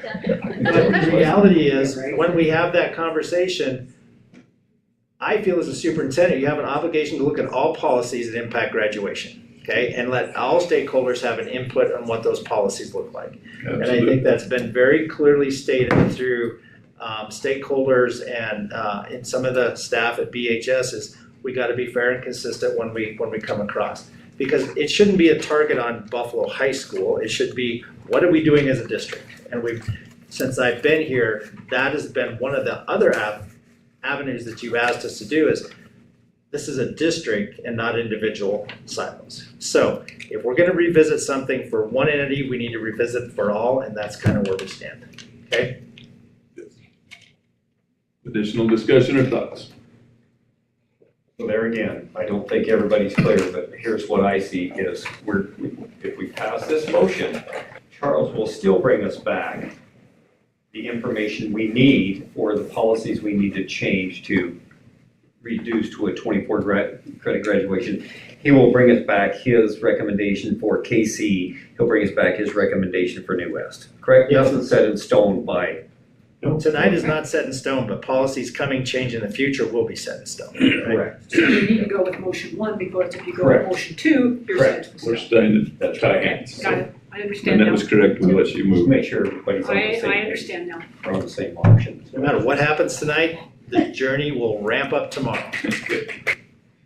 Okay, other questions or discussion from the board? Everybody solid? Okay, all in favor of approving, the Board of Trustees directs the superintendent to move forward to revise the JCSD 1 graduation requirements and all policies connected with the graduation requirements. Signify by saying aye. Aye. All opposed, same sign? Okay, that was unanimous. All right, next up, superintendent contract.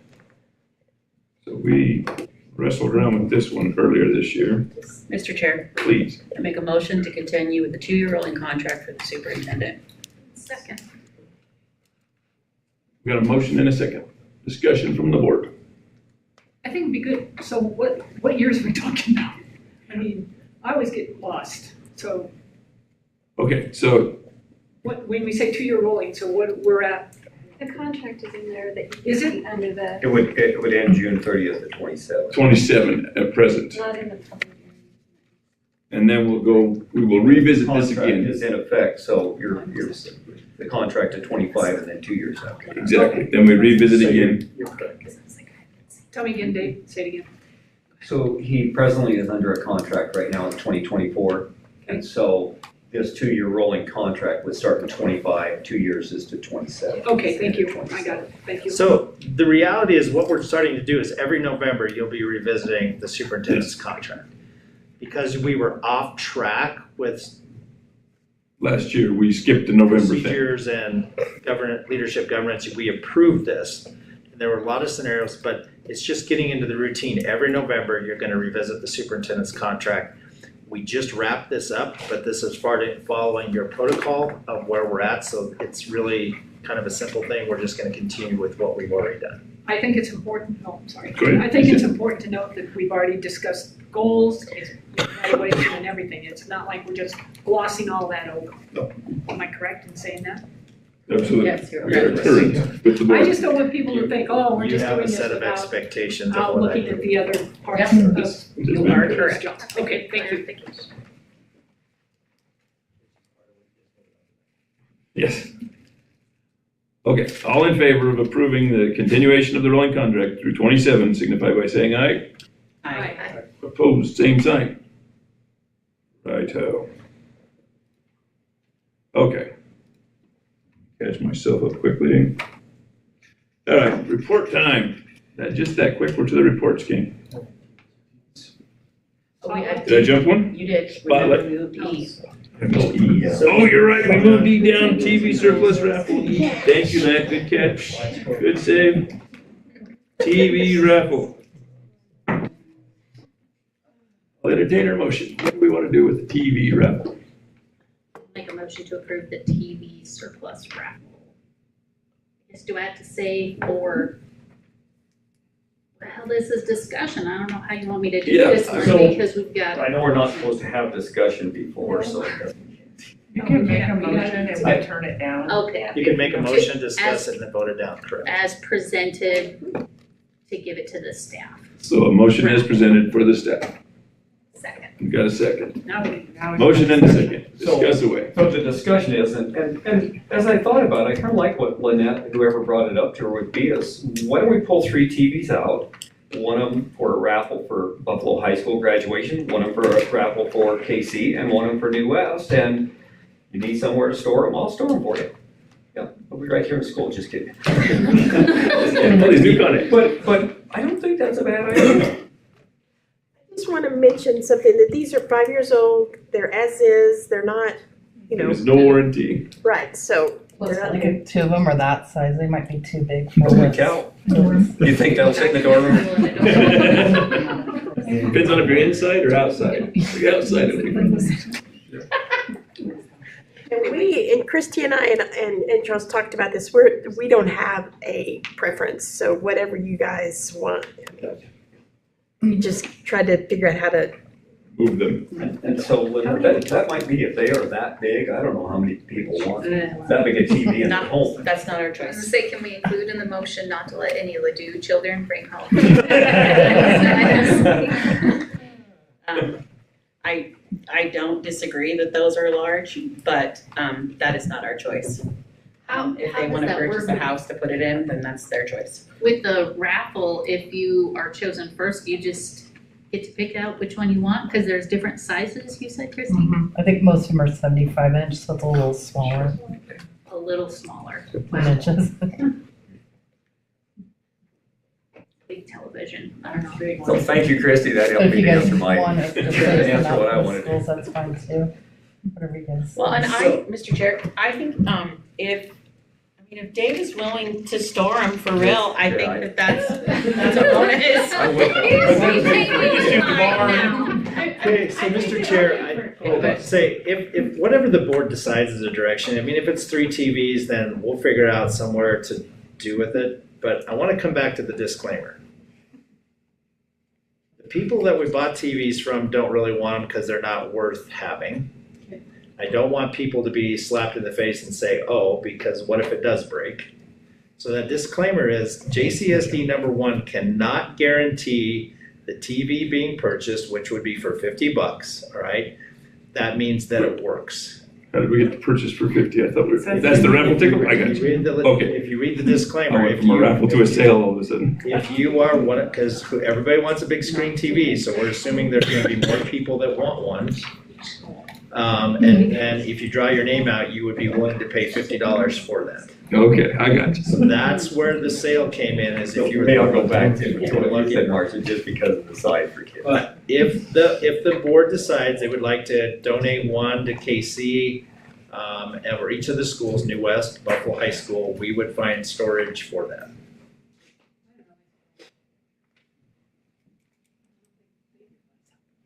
I think what we're trying to do is not store them, to have a surplus 5 years from now and then give them, we want them just gone, right? Is that fair, Christine? Any additional discussion? Everybody got it? Do you have a lot of staff that are interested in these? Yeah, we Do you have have that. more than 12 people? I'm sure. Okay. So they're not gonna be hard to give away. I don't think I don't know, I can envision my child winning this, not that we're there yet at all, but I would say no. Marcia, you've got to fill that new house. Come on. I'm not a television person. That is huge. Yeah. I just, I can read it from here. I don't know, I can't imagine as a parent and your kid gets that and then you'd be like, are you kidding me? You don't want to see Fortnite this week? No. I don't want to see anything that big. That with them? School or something? Okay, I'll come back to order. Let's get this. Call the question. Call the question. Okay, all in favor of approving the raffle as presented, signify by saying aye. Aye. The opposed, same sign. Okey dokey, got Common sense went out. it. Yay. Okay, that's the final item. I've got it right this time. Principal reports. Who's our spotlight this month? That is Wes. So Dr. Hanson, you are up. Absolutely. Maybe we'll pull up a couple chairs here so we're not standing in front of everybody. You guys get to all come up.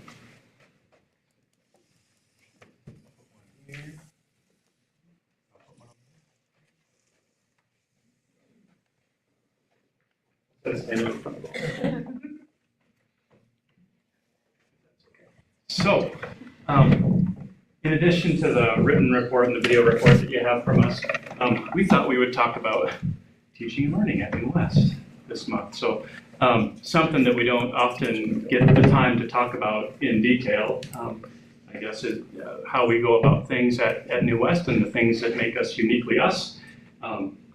There's a few of those things. And so we're just going to get into the details of some of the things we do in our individual and collaborative classes with New West students.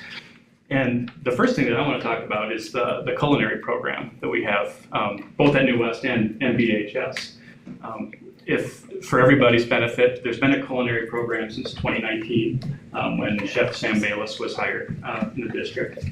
And from the very start, Sam worked with us when we were down at Bomber Mountain, and he had the, I wouldn't say it would be a benefit, but the luxury of getting to teach culinary out of the small gym at the Bomber Mountain Center and some portable stations there. And even in those, I would say, trying circumstances, it was immediately clear that having that program was going to be a good thing for our students. And so we've been an advocate for keeping that program ever since. It bounced around just a little bit. It was down at the middle school for a couple of years, and then over to its present location in what we used to be the home ec room at the Bomber Mountain Center the last 2-3 years now. Last year in March, we received a grant from the L. Bogan Foundation for $210,000 to support that program.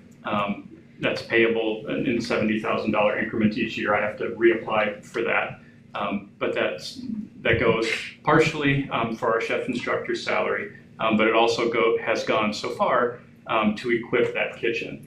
And so before I forget, I want to make sure Sam always has a nice open house sort of event down there, usually the first week of December or so. So we don't have an exact date.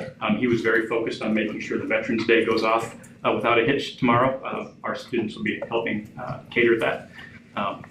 But when I have a date, I'll make sure that all of the trustees, outgoing or incoming, have an invitation to come to that open house. I think you'll all be pleased to see how thoughtful he's been at equipping that kitchen.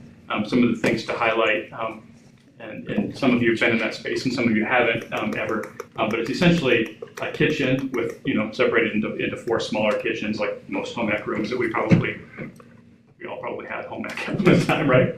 And then a teaching classroom attached to that. And so as it is, the students will get their instruction in the one side of the classroom, do all their preparations in one side of the classroom.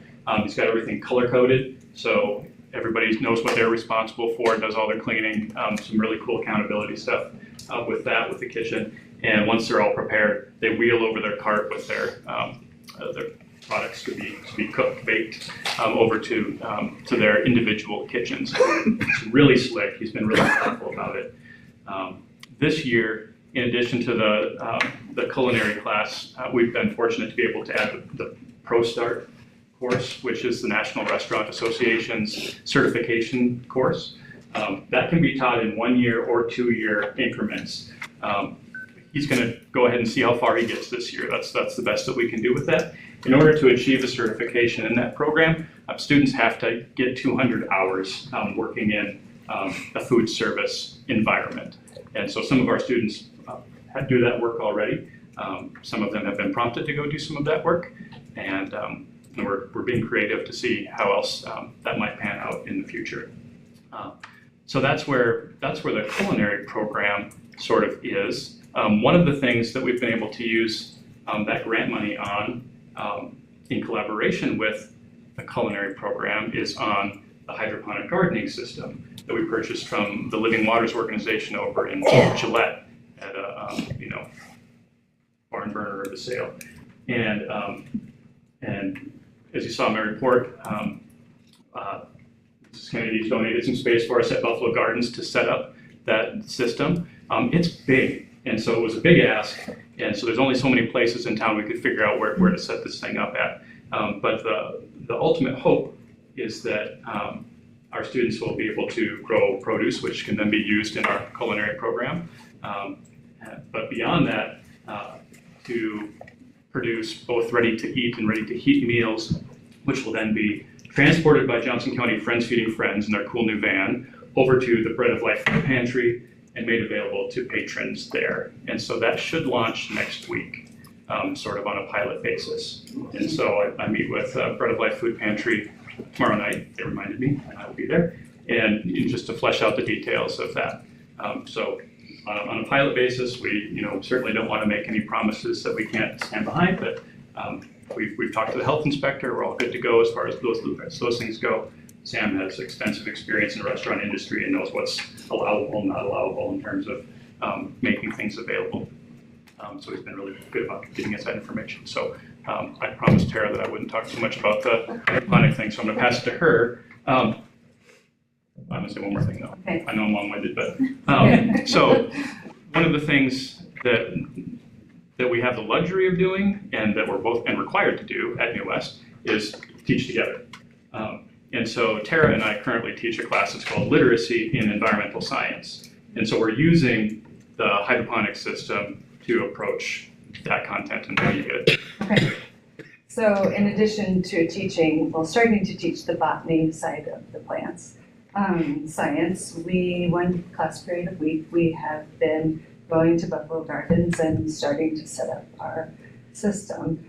A lot of the time spent this fall has been moving all of this stuff from Bomber Mountain, where we've been storing it since last January, to Buffalo Gardens, and clearing out the space. We have a bay in the back of Buffalo Gardens where we're going to put it. It's 10 foot by 40 feet, so it's pretty big. We have the framework built. We have it kind of all leveled out. I sent the water sample off today, and so the kids are going to learn all about what the water is like and what kind of filter we need to get and what kind of minerals we need to add to the water to make the plants grow correctly and all of that. And so we're just going to kind of keep plugging away at building this, and hopefully by the first of the year when they return from winter break, we will be growing some lettuce and growing some herbs in that system. That is kind of our goal as we're going towards the winter break. So it's been fun. They've done a lot of manual labor, a lot of lifting and carrying and sorting, and I think they're really excited to get to the part where we will begin growing some stuff and using the knowledge we've been learning in the classroom about plant science. So that part's exciting. I think Mr. Camino would be proud of all the heavy lifting you guys have been doing in the past. We're getting the PE credit. Yeah, for sure. I just want to mention one other thing. I'm also the math teacher. And I am so proud of our math students. Math is not an easy thing for a lot of kids, and a lot of our kids come to New West, with math struggles. Not all of them, but some of them. And I am thankful that I get to spend an hour with them a day, and they are able in that entire hour to get a math lesson in, and then have the extra time to do their homework with me there. Since we don't have homework at New West, I think it's really beneficial for them to have that extra class time with a teacher there to get the extra practice that they need to get their homework done. And so I'm thankful for the extra time in my math classes with them. I think they've all done so well, and this is my 3rd year with a lot of them, and I have 5 kids in Algebra 2, and I'm really thankful to see the growth that they've made. They'll all take the ACT this spring, and that's a little nerve-wracking to have my 5 kids that I've seen all the way through of 3 years of math get that ACT score, but I'm also really excited to see that too. So yeah. Yes. My segue into Julie and Sasha talking about what they do together would be to say that, so how does literacy and environmental science work? An example of that would be this morning, Tara and I were talking about what's next in the science content and what information that she needs to get to the kids. And she said, well, we're going to have these stations, but what I'm afraid of is, the kids are just going to take the information from here and they're going to put it over here. And how do we get them to slow down and actually read the material, absorb the material when they're writing down their answers, write down thoughtful answers. And so a thing that we've been really interested in, and we'll go to learn more about when we go to the English Teachers Conference in Boston next week, is what they call disciplinary literacy. So, right, very few people go to college to go be English teachers, right? So almost all of us use our literacy in other areas. And so how does my content area help students studying science do their work? And so then I provide lessons that back that up. The students who will be working on the garden situation will be doing all of the marketing for that, because we want people to be knowing what we're doing about that. So we'll be studying, evidence and argument and those sorts of things in a marketing context. I think the kids will really like. So that's one way we integrate language arts at New West, and Julie and Josh will talk about some more. So there's 2 classes at New West that have the integrated English component in them. One is the literacy and environmental science, and then the other one is a co-taught class that Sasha and I teach together called The Modern World. And we're kind of building this class as we go, but it's been really fun so far. The reasons that we decided to do integrated English was because, like Mike said, no one really just wants to sit through English most of the time. They want to apply it to history, to science, to all the things that they care about. They're contemporary ideas and current events that are happening. We have a very wide range of skills in the class that we teach together, from students that struggle with reading at all to very high-level readers. And so we're able to meet the diverse learners' needs in that class. We use a lot of real-world examples, like looking at articles of things that are happening today and summarizing them. And right now we are doing like a 5 to 6 week unit of study on the Middle East. And so that's something that's usually kind of brushed over in history class in a very short segment, but we're going really deep with it. And the kids each got to research one of the countries. So there's the research component for English. And we started by studying the ancient history of the Abrahamic religions. And then we also are right now studying the war and colonization impacts on the Middle East. We're reading a contemporary novel that's pretty difficult. And then we will wrap it up with eating a bunch of Middle Eastern food. So it's kind of a cultural study, but it's great to just slow down and digest all of that information. And we're also very excited to go to Boston and learn how to do that in a better way. I think that covers it very well. And then the other thing that we wanted to highlight tonight was just one of our goals that when we were here last year, we just talked about one of our goals is to provide more credentialing opportunities for students while they're in high school.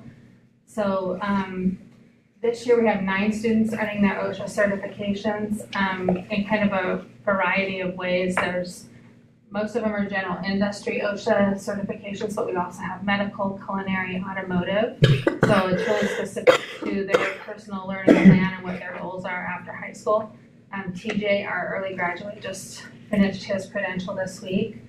And they're really, it's kind of a dry thing to do to sit and listen to like all of the rules about working. but they get really excited about it actually being something they can take with them when they graduate to make them more employable. So they're motivated to finish that. We have some students looking at EMT stuff for next year. One student that's kind of interested in CNA credentialing. So we're really focusing a lot on making sure that kids have at least one credential, if not more. Another class, but I didn't think to talk about, but I would like to take a minute. My consumer math class, every year the students design and have printed New West t-shirts. You will often see that we're always wearing random t-shirts at New West. That's done by design so that kids can create their own. And Borge at Weisel has always done a great job printing those for us, and he's always worked really well with us. That's been great. This year, we are partnering with Get It Got It Downtown. They're a new business downtown, and they offered to work with the kids in a computer program, so they're able to design it in a computer program. And then she invited a couple of kids at a time to come in and physically print their shirts, so they get to see the behind the scenes printing of either like the sticker stamp that will, and this is clearly I'm not a t-shirt expert just yet, but the sticker stamp that melts onto the front of the shirt, or the screen printing, and they'll get to build their whole screen and print it. I did move it this year to first semester because last year when we did it in the spring, the process always takes just a little bit longer when everything's trying to be printed in the spring before everybody gets out. So I just felt like the seniors did not all get as many shirts as they would have wanted. So this year we decided to move it up into first semester so that they would have opportunity to buy it before the holidays, and then possibly next semester they could purchase if they needed to.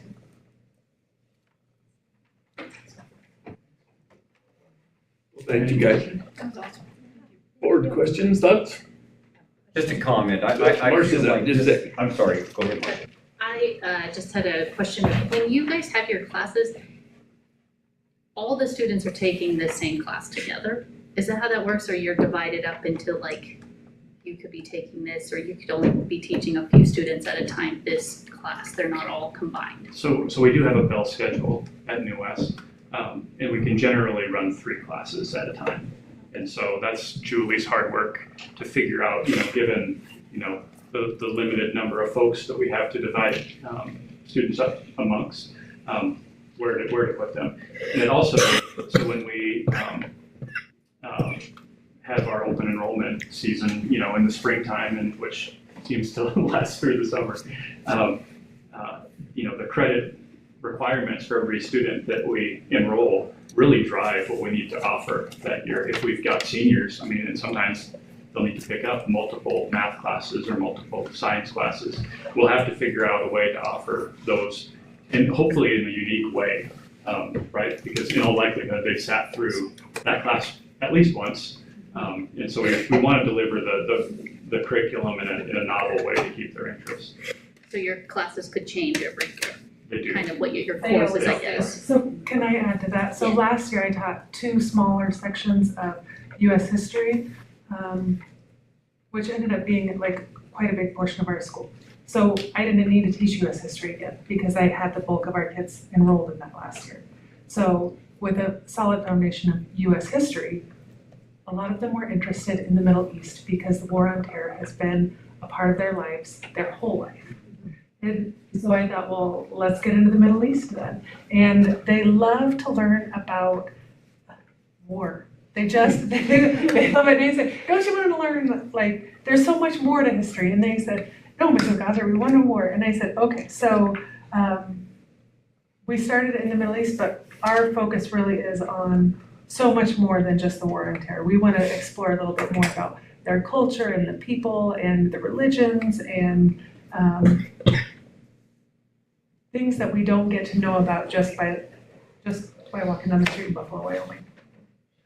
And those classes that are integrated English are longer than our typical classes. They're an hour and 20 minutes long, so that we can really take the time to do some deep reading and writing, so that the environmental science, the modern world, and then the post-art culinary class all happen at the same time. So all of the kids are in a longer course during that. It's 4 hours. So. Just a comment. I feel like this community is blessed to have you guys, not only as teachers, but to have New West there to fulfill what these kids need. So I just really want to thank you guys for what you do. Thank you all.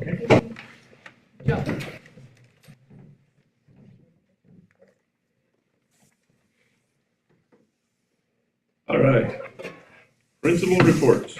Anybody got questions, comments for the principal? Wait, is Maggie here? I was stargazing at coffee, literally. We had a star watching night tonight, so that's why I was late. Yeah. Okay. So I don't know if any of you guys went to the Halloween parties and the assembly, but Maggie, I cannot be more grateful to have you there in that school. You are just, you're killing it, and you're gonna bring me to tears because those kids were so excited and it's so much fun. So thank you. Other items for the principals. Jen, please. Buffalo High School. I'm very sorry. Had a state champion. Absolutely. 1 meter swimming and diving. Yes. Does she take after you, Dr. Hanson? Whatever skills she has, she gets from her mother. So that was one we had this fall, was a state championship. Absolutely. Congratulations. And to the swim team, they finished Third. third. Yeah, they 11 did. girls. Fantastic. Congratulations. That whole swim team qualified for Yeah. state is my understanding. That is awesome. A huge accomplishment. Yes. And you have a assistant coach of the year on there, right? We do. Yeah, pretty cool. And Mr., not to, I look at, received a letter from one of the schools saying how great our sportsmanship from our football team is. And the same thing with volleyball, I do all their matches and it's just, that's what it's all about. Thank you. We're lucky to have the coaches that we have. Yeah. Anybody got anything else for the principals? Next up, ops team reports. Questions or thoughts on ops team? Mr. Zink, you've been sitting around. Oh, he's not here. He's not here I'm gonna pick on tonight. him so much. Senior, he had being a parent tonight. He is very bored with nothing to do all month, it sounded like. Anybody got anything else for ops team? I have one question. I'm really sorry tonight. Okay, and this one was for Mr. Singh, so Charles, maybe you know, so the boilers are causing problems at PHS now? Is that my understanding from his report? And if that's true, is this So not another? causing problems, they are a problem. So we are trying to readdress those. Yeah, it's, we tried doing some of the work last year thinking that we could, we'd solve the issue and we've come to find out we are not. But it's not just the boilers, it's actually the control system is outdated. And so it's locked up, and correct me if I'm wrong, Gib, but they couldn't even jumpstart it with some of the areas. So that's a pretty major project that's gonna cost a lot of money, and we're trying to figure out how to stage that. But Mr. Zink has reassured me that we will take on this challenge and keep Buffalo High School as warm as we can through this process, but that has definitely moved up that project to something that needs to happen between now and this summer, so. I guess, was that on that list, that huge? No. Murphy's Law right now. Surprise. But I'll let John speak to it next time, but I think he said 6 years ago, this was something that was on the list to be fixed, and it just wasn't a priority at that time. And so we're kind of behind the 8 ball. So again, this is why we're trying to identify things and fix them in advance, so we're not in a system that's not working. But correct me if I'm wrong, you still have heat, correct? We It's just do. not it's only in sections. Yeah, but I will also say that this morning, it was much improved this morning.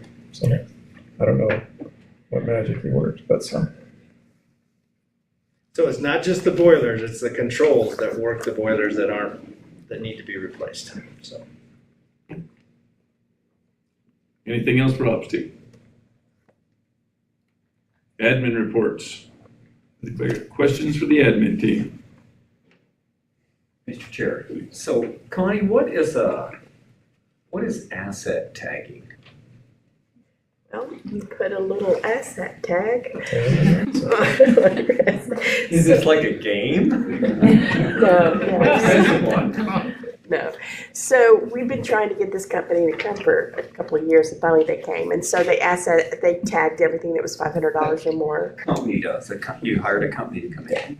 And then they will come back with a list in a couple of months with all the replacement costs on everything. And so we'll have a good inventory system. Then we can start really working on our replacement cycle of all our equipment.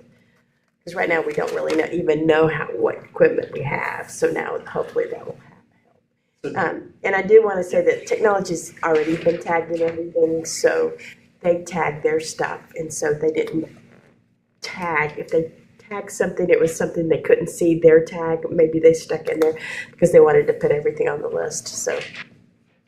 So let me help explain. So over the last couple of years, when we started this journey with depreciation reserve, we never had a depreciation rotation. So we tried to have this company come in and actually do a depreciation of all the equipment that's not funded through major maintenance, so we can actually start a rotation of placing equipment instead of doing the knee-jerk reaction, we haven't planned for this. So this is a long-term planning tool that we're actually starting to see the needle move with depreciation reserve, so we can actually start replacing equipment before it's too late.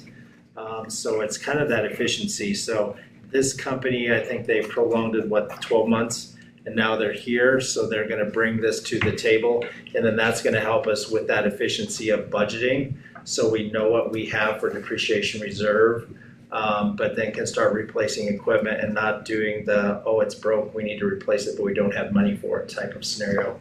Understanding that there will also be some Murphy's Law, kind of like what's happening at BHS with the controls right now. So it is just some long-term planning that has kind of been on the table for 2 years. It's just finally coming to we're just seeing it surface so we can actually start making some financial decisions. And also we can have a list to give to the insurance, so they'll have an accurate, up-to-date list of what our equipment is and our supplies and everything that's in the building if something happens. Dave, just a little history. I'm so glad they're going with this company. I mean, way back when, they used to have the teachers do it, and it was a disaster. And then they tried to have certain people do it in each building, and then they tried, it was just, so to get one company in there to do it all, it's the right thing to do, because it was, I mean, I have stuff on tag on top of tag on top of tag, so you're doing the right thing by having one company come in and do this. So for me, through your software, when you purchase something, how come it doesn't automatically get into an asset category? It does going forward. It's all the stuff that we have that's not. It's all the stuff that hasn't been put in the system prior to being here, so. Neglect on somebody's behalf and not. So we're trying to catch up, yes. I don't know if you call it neglect, it was just, it didn't have a good system of doing it. And I think having this system of doing it it's the right way to go. Having been there, been assigned tag this. So I will just give you a forewarning, his initial comment is you have a lot of stuff. And it's gonna cost a lot of money. So I'm prepared to be sitting down when I see that number. But again, you've allowed me to start getting into a position that we're financially trying to stabilize so that we're not in a panic mode with how we start replacing equipment over time, So we paid for half, this is half. He's already been here, they've gone through everything, and now they're putting all the lists together. So we paid for half of it, and then coming back, when he gives us all the final stuff, then we'll pay the other. This is the gentleman that went to the hospital during this evaluation piece, but it wasn't because of a heart attack, it was because he had some other issues, but he did complete the process, okay? Good, I think. Anything else for the ops team? Mr. Chair? Please. I just have a comment, and this was in Connie's board report. I think that I like the did you know when certain teams put that in because there's a lot of things that you're like, I had no idea that happened. But this one around the facts with the ADM, and I think it's important for us to know how pertinent it is that we, attendance is taken every day, attendance is taken correctly. I'm a link clicker. Everyone knows if you send me a link, I'll click it. I might get it, I might not.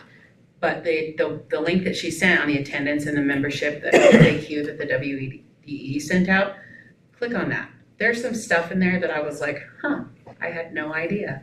And we're going forward and making some decisions when it comes to budgetary things. This is a big one. And so the more we know, I think the better we'll be equipped to make really good decisions. So I appreciate all of those did you know facts. Thank you for that. Other things for up?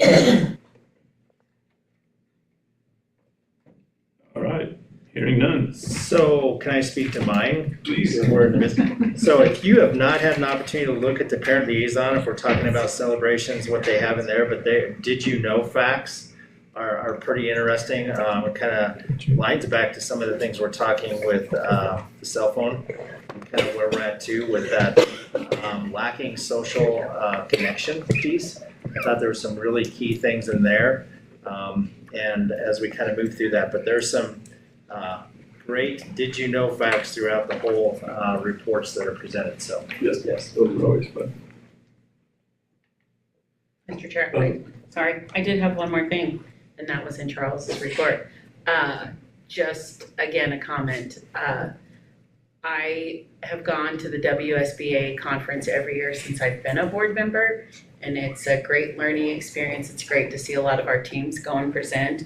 The last day is on law. While law is probably not the most exciting thing, it is very important because we deal with a lot of law. And so I was super excited that Mr. Oski put out the schedule and the link, and to see that a good majority of our new board members are going. I'm not sure if it's new, but I don't remember seeing it before that the WSBA is offering a whole day training to new board members.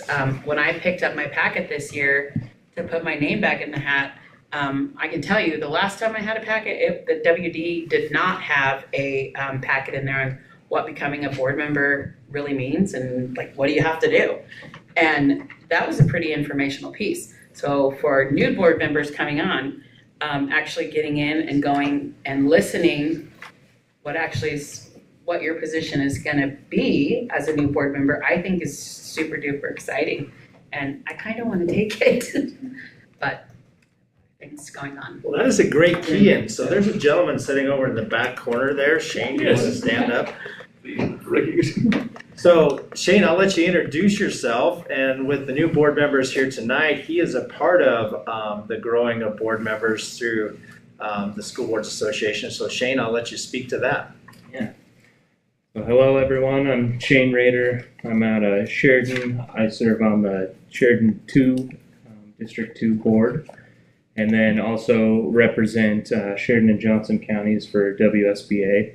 So Johnson County's board representative. So and make it down, make the connections. So you guys had new board members coming in tonight, so I just wanted to welcome them on.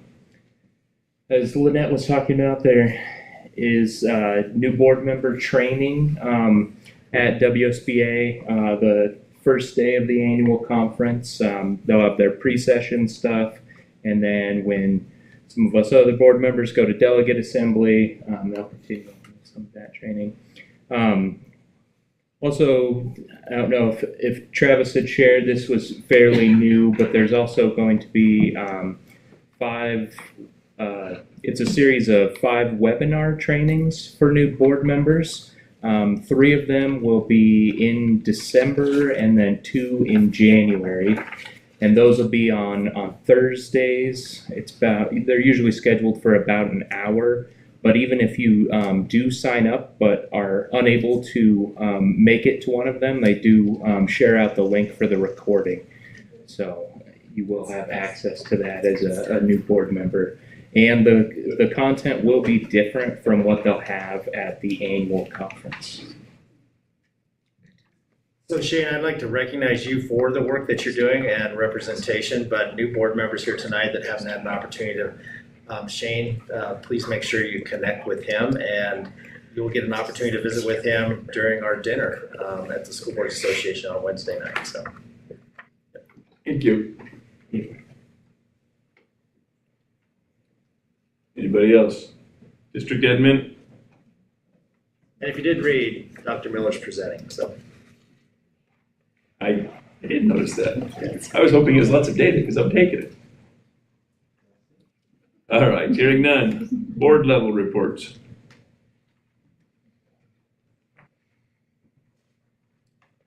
Rec board reports. You've got a nice printout this time. Anything in addition?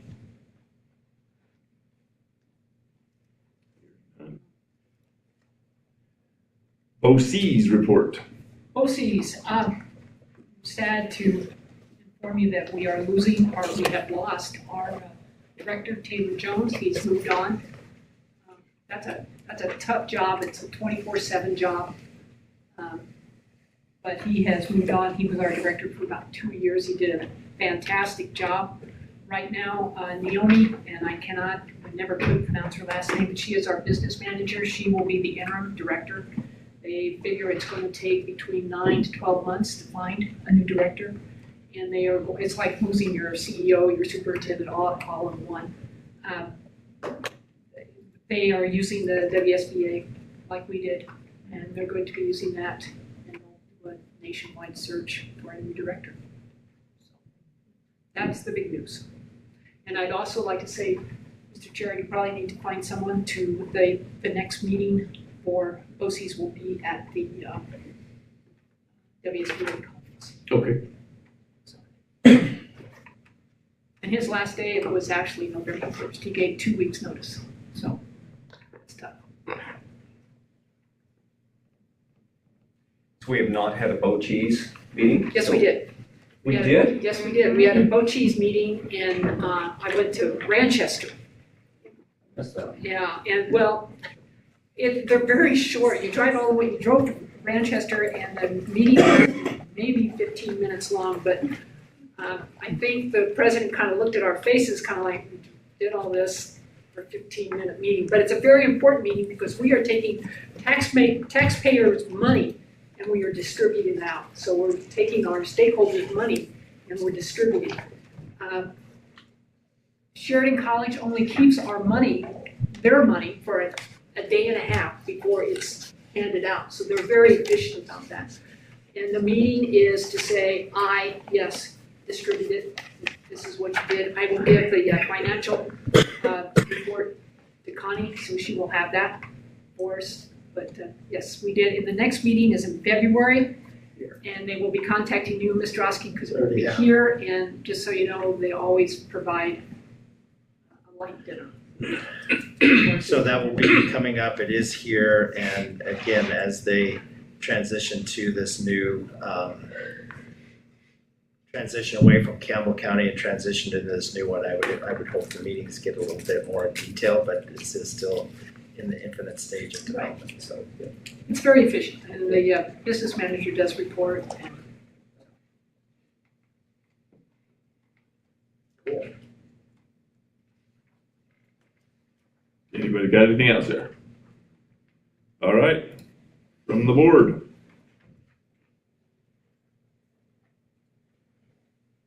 From the board? Please.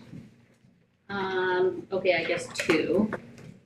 First one, we were talking about coaches. I just want to say Mr. Woodall and Mr. Dahlberg will be truly missed. Yes. Great coaches. It was pretty awesome to have them, and if you're lucky to have them in the middle school, Ron, they're pretty great guys.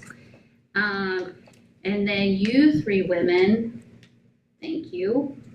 I have learned so much from you guys in these 2 years, and I'm gonna miss you all very much. And it's just been an honor serving with you. I really enjoyed this time, getting to know you, and just They're great for our community and great leaders. So, thank you. Thank you. Others from the board? Okay, WSBA resolutions. So we need to have one voting member, and then that vote will be weighted on the district enrollment. So we need to elect one voting member. But full disclosure, I asked Lynette if she would be willing to go do this, and she said she would because we had to register long before the work session. So I would like to nominate Lynette to be our voting member at the WSBA conference for the WSBA resolutions. Okay. Second? Yep. Do we need a second? I feel like I need an action on this case, just so we're all official. I make a motion to appoint Lynette as our voting delegate at the WSBA conference. I'll second it.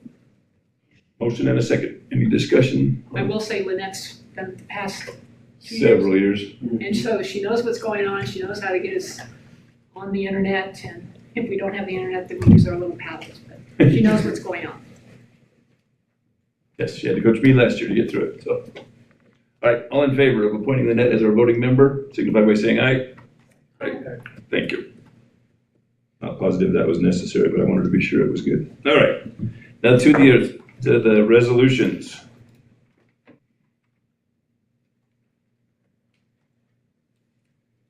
Okay, they give us no recommendations on several, but we've gone through and looked at these already. The super has recommendations. So, 2024, 2026.1, local boards to decide concealed carry rule. This is a resolution that keeps it at the local board level and makes each district responsible for their own policies. The super has come out in support of this because it keeps it simple and keeps it local. Is everybody good with being in favor of this resolution at the WSBA conference? Is anybody opposed to it? I have a dumb question. Does this mean concealed weapons as far as people coming into our schools with it? Yes. Well, what about, we get people coming in for games and stuff, they don't know what our rules are, will we post it, or? So here's what I'm gonna say a majority of people, I mean, let's be transparent. The School Boards Association has a delegate assembly, and then that would be something that comes to legislation. I think what's more important here is you have 3 different recommended changes going into this legislation, and we all know that legislation already passed this last year and the governor vetoed it. This will be one of the first things that come to the table. I think the most important part is, Lynette, you hear from the delegate assemblies what school districts around the state want.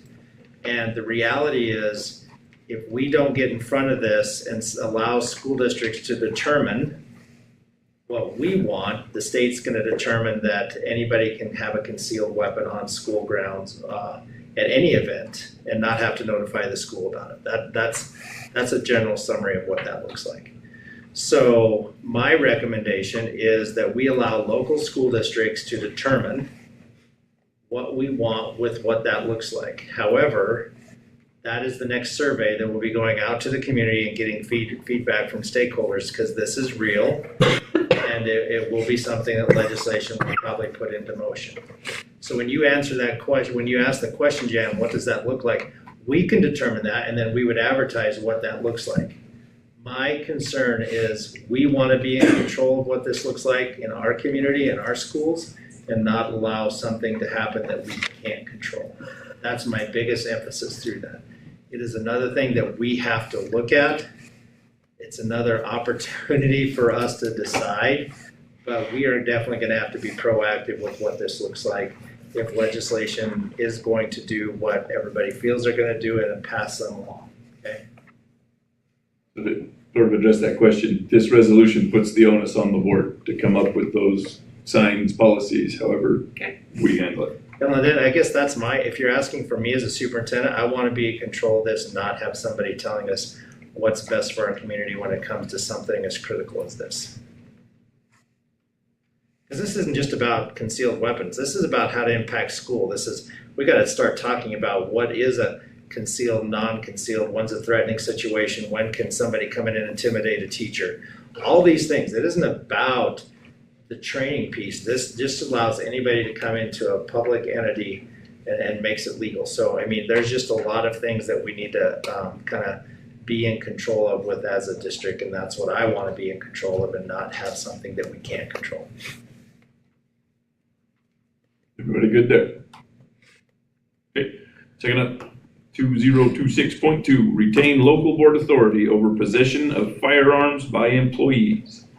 This resolution, similar to the last, wants to leave it to the districts to decide and not have it shoved down their throats by legislature or anybody else. The super has come out in support of this one, basically the same terms, keep the control local, keep it here, instead of having it come down from on high. Discussion on this one. Yes. In favor of local control. Charles, anything there? Same with principal. Yeah. Okay. 2026.3, concealed carry permit requirement. This is the one that says you have to be a concealed carry permit holder to carry on school grounds. Charles is in support of this one too. The simplicity helps this one make sense. So my summary is the first three here, basically just going back to the very first one and just saying, let's keep it simple and be in control of things. Discussion on this one. Is everybody good? We're in support here? Okay. Homeschool, 2026.4. Homeschool should not be classified as a dropout. And this is the one where there's actually policy in place that says that's true. But they weren't enforcing it correctly at the Wyoming Department of Education. So this one, we kind of, Charles, help me out here. We don't want to support the resolution as originally drafted. We do wish to support correcting the procedures. Is that how? Yeah, and Shane, if it's something you as a board of directors have already had a conversation on, this one is basically just supporting the School Boards Association with substitute resolution, basically to follow our own rules already, so.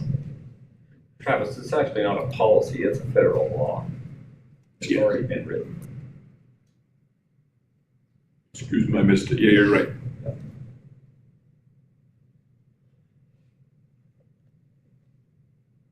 Everybody good? In support of that one? Supporting in the deny of this. In the substitute resolution. Okay. Good? All right. Next up, 2026.5, curriculum transparency. Basically saying it's unnecessary. Yes. It's not really transparent. Everybody good here? Oh. So I can just speak from my experience. This is the smallest amount of resolutions that have been presented to go through. So and three of them have to do with guns. Yeah. In schools. Yeah, in schools. Thank you, Travis. It seems difficult to figure, but there we are. Yeah. 2026.6, statutory notification dates for Board of Trustees and certified staff. This one's pretty straightforward. I think we've addressed it by policy already, but superintendent supports this one. Discussion here? No, they don't support it. It's unnecessary. It's unnecessary. It's unnecessary. Yes.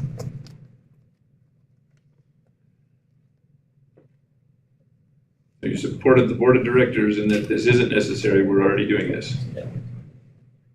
You good? Okay. Then we go into advocacy agenda, but many of us will be going down to participate in this one. You guys want to hit that tonight or leave it till later? I think this would be something that Lynette can bring back to you as a board of trustees and what they talk about on the advocacy and habit training. Okay. Are you fair with that? Yeah. Well, on that one, at the end there, the other issues and positions are key. Okay.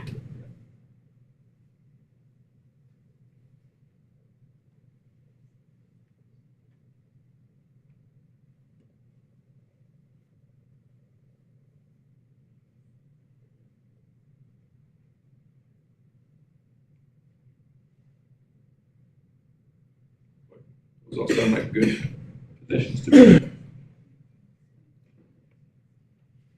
They are. It's just getting the wheels in motion to make them happen.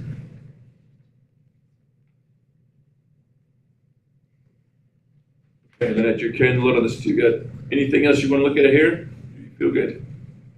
No, I feel good. I have some homework. You don't have a lot to vote on, so. Yeah. Well, it's the least number of resolutions I've Ever. All right, December 6th, special work session, special meeting work session. So are you sure that date's right? That's on a Friday according to my calendar. Sixth and fourth listed both. Geez, and I'm showing an 11. Oh no, gotcha, got it. So it should be the 4th and the. 4th. I just said that wrong. 9th. I probably didn't change the dates. Yes, you three will expect you promptly. All right, December 4th then, 5:15 here. So and that will be an audit work session, Okay. financial audit work session. Boy, sorry you're missing that. You guys are coming in on real Real fun exciting note. Everybody good there? Okay.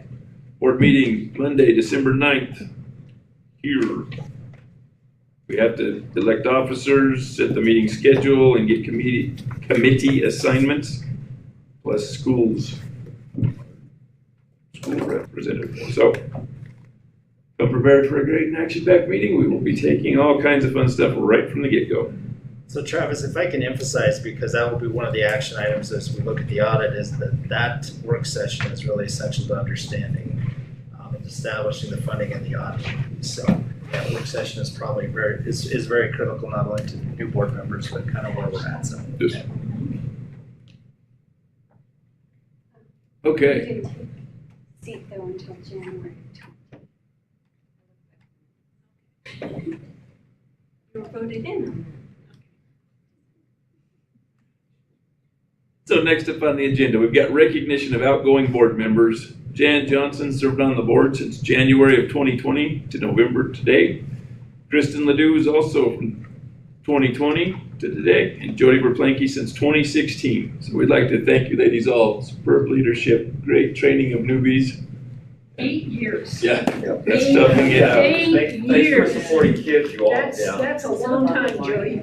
It is 8 years, and you were always a very good board member during that time. 8 years.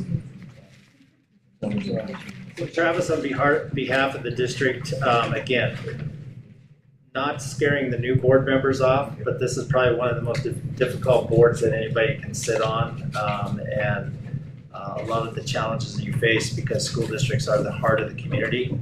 And there's a lot of things that, a lot of decisions have to be made that are not just educational based, but in relation to making sure we're doing what's best for our kids. So thank you for your time. 8 years, yes, and but it's not just the years of time. There's a lot of things that have to happen in order for the district to move forward, and the board of trustees have been a part of that, and you've been a part of that. So thank you. Thank you for that.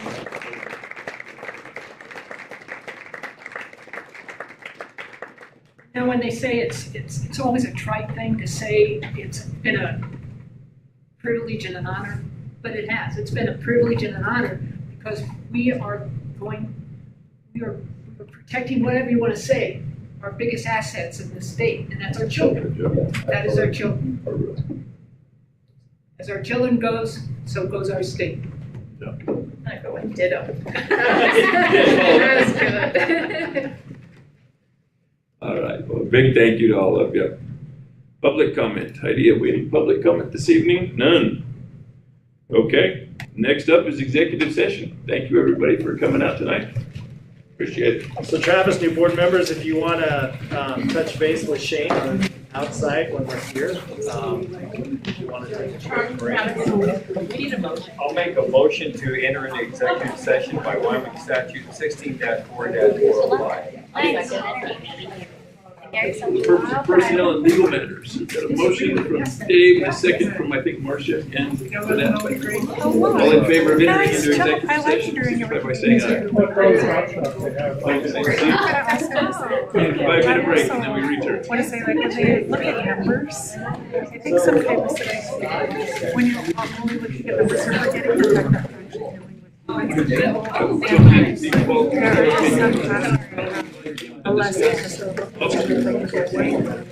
So I think there's always going to be that natural. I feel like we need a little bit of guidance.